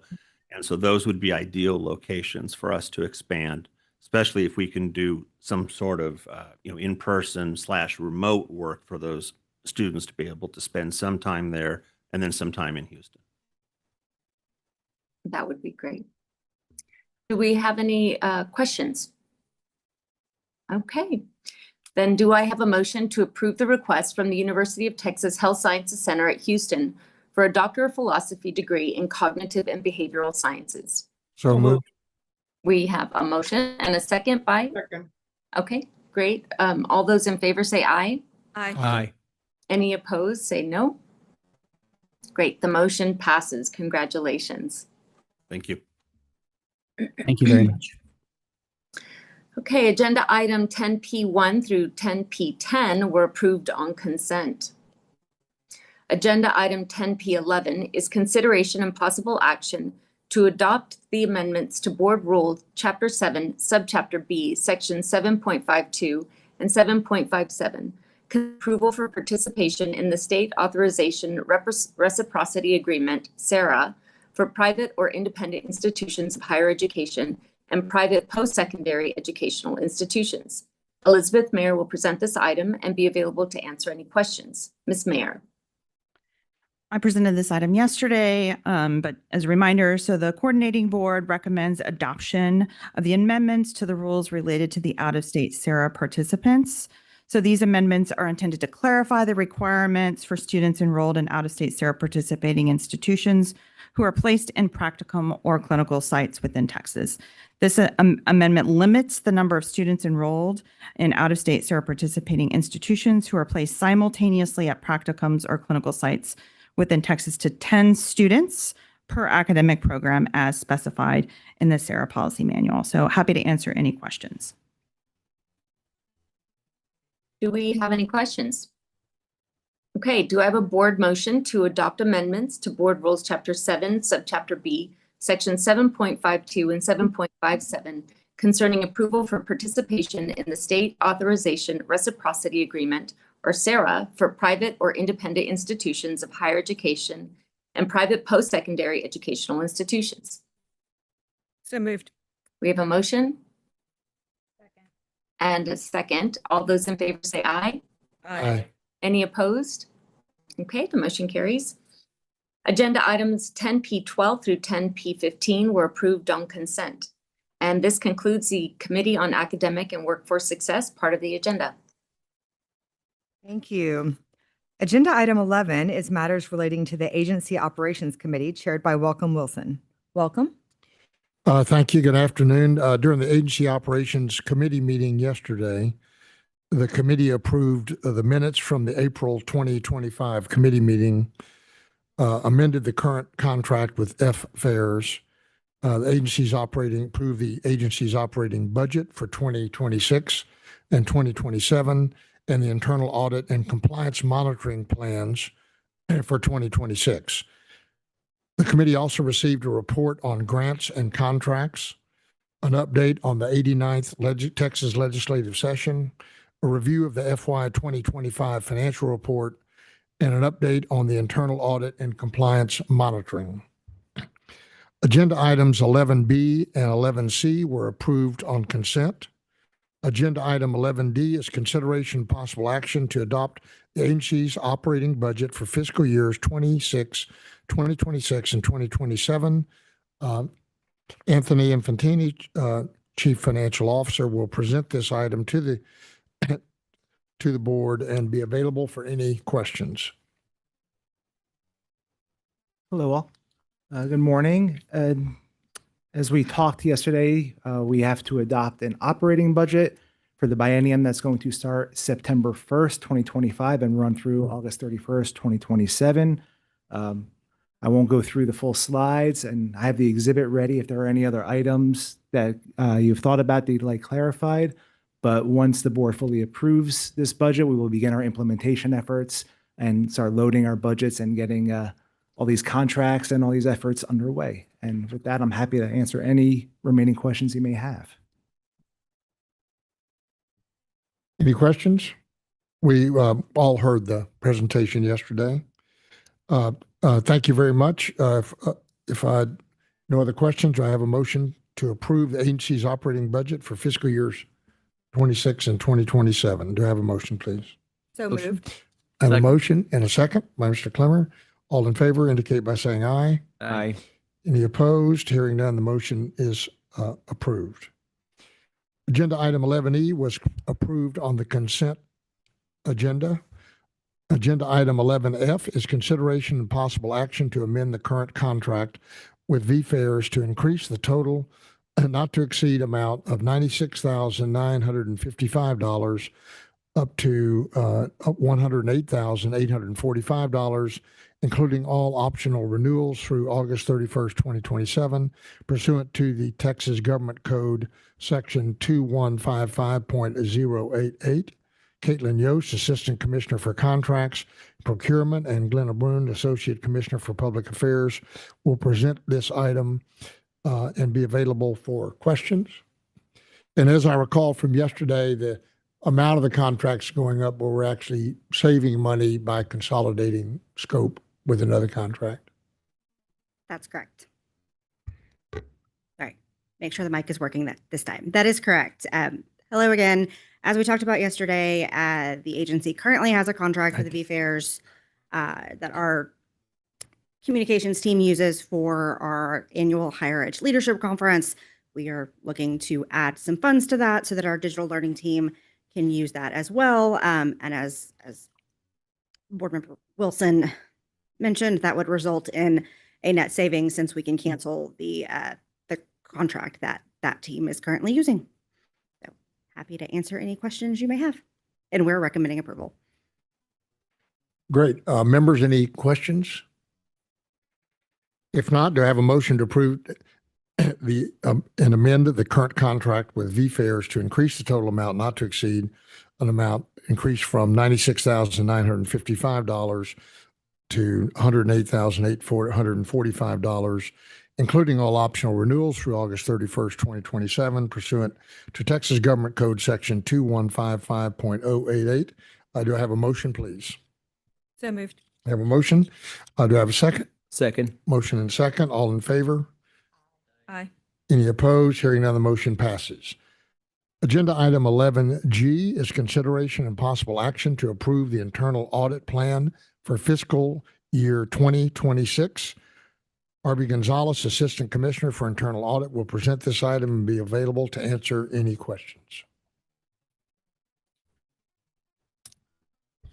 Thank you. Good afternoon. My name is Arby Gonzalez. I serve as Assistant Commissioner for Internal Audit and Compliance, and I'm presenting the proposed internal audit plan for fiscal year 2026 for the full board's approval. The internal audit plan is a risk-based, strategically aligned roadmap for the projects that the internal audit function will conduct in 2026. The proposed plan includes projects related to grant administration, community college finance, direct admissions, information technology, data security, and procurement and contracting. The plan also includes necessary administrative activities that the internal audit function needs to conduct during the fiscal year. This concludes my presentation. I'm available to answer any questions. Great. And we went through the plan in depth yesterday. Anyone have any additional questions? If not, can I have a motion to approve the internal audit plan for fiscal year 2026? Motion? I have a motion. Do I have a second? Second. I have a motion and second. All in favor? Aye. Aye. Any opposed? Hearing none, the motion passes. Agenda item 11H was approved on consent. Agenda item 11I is consideration and possible action to approve the compliance monitoring plan for fiscal year 2026. Arby Gonzalez will present this item and be available to answer questions. Thank you again. I'm presenting the compliance monitoring plan for fiscal year 26 for the full board's approval. It offers a strategy for compliance project to conduct at different institutions. We are presenting projects related to funding, financial assistance, sexual misconduct reporting, and follow-ups on previous recommendations. We're also including a special project related to community colleges' implementation of community college finance model. We developed these projects based on statutorily defined risks and talking through and going through our risk assessment process with the agency and key agency staff and management. This concludes my presentation. I'm happy to take your questions or comments. Great. Again, we went through this in detail yesterday. Any additional questions? If not, to have a motion to approve the compliance monitoring plan for fiscal year 2026, please. Motion. Do I have a motion? Do I have a second? Motion and second. All in favor? Aye. Indicate by saying aye. Aye. Aye. Any opposed? Hearing none, the motion passes. Agenda item 11J was approved on consent. Madam Chairman, this concludes our Agency Operations Committee report. Thank you. Now we will return to agenda items 7D and 7E. For these two agenda items, the board will meet in closed session. Pursuant to Texas Government Code Section 551-074 and 551-071, the board will meet in closed session to discuss and receive counsel on implementation of new compliance monitoring duties under Texas Education Code Section 61031 and duties of the internal auditor and pursuant to the Government Code Section 551-074 to discuss the compensation of employees who report directly to the board. The board will take any action on these agenda items when we return to open session. No other business of the board will be discussed before we reconvene in open session. The time is 12:03 p.m. Board members, we will move now to room 12C for closed session. Board members attending virtually, please remain on the Zoom call while staff assign you to the executive session breakout room. Please be patient. It may take a moment before you see the pop-up message on your screen asking you to join the virtual breakout. You will automatically be moved into the executive session as soon as you click on Join Breakout Room. Thank you.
Well, I'm saying, that as far as. No more business. Yeah.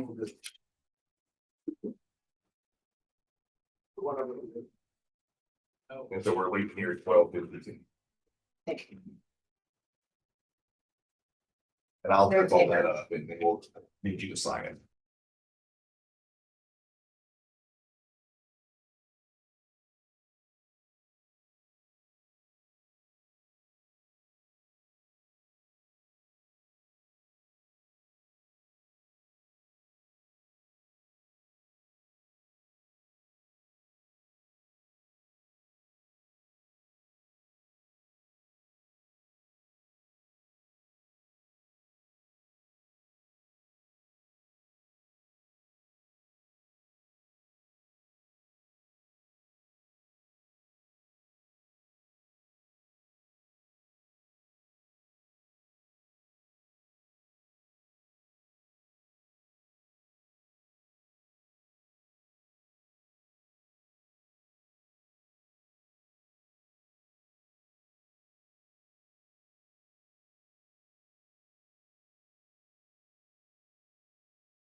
Don't mind me. One second. I was in the wrong spot. Okay, it is now nope. It is now 12:57 p.m. The executive session has concluded. No action was taken during executive session. Members, do I have a motion on item 7E? Motion. Oh, I'm so sorry. Let me give you the language. Welcome. Would you like to make this motion?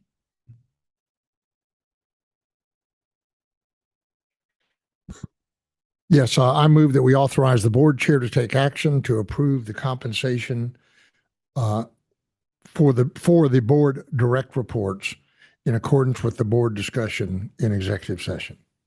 I'll make that motion. Second.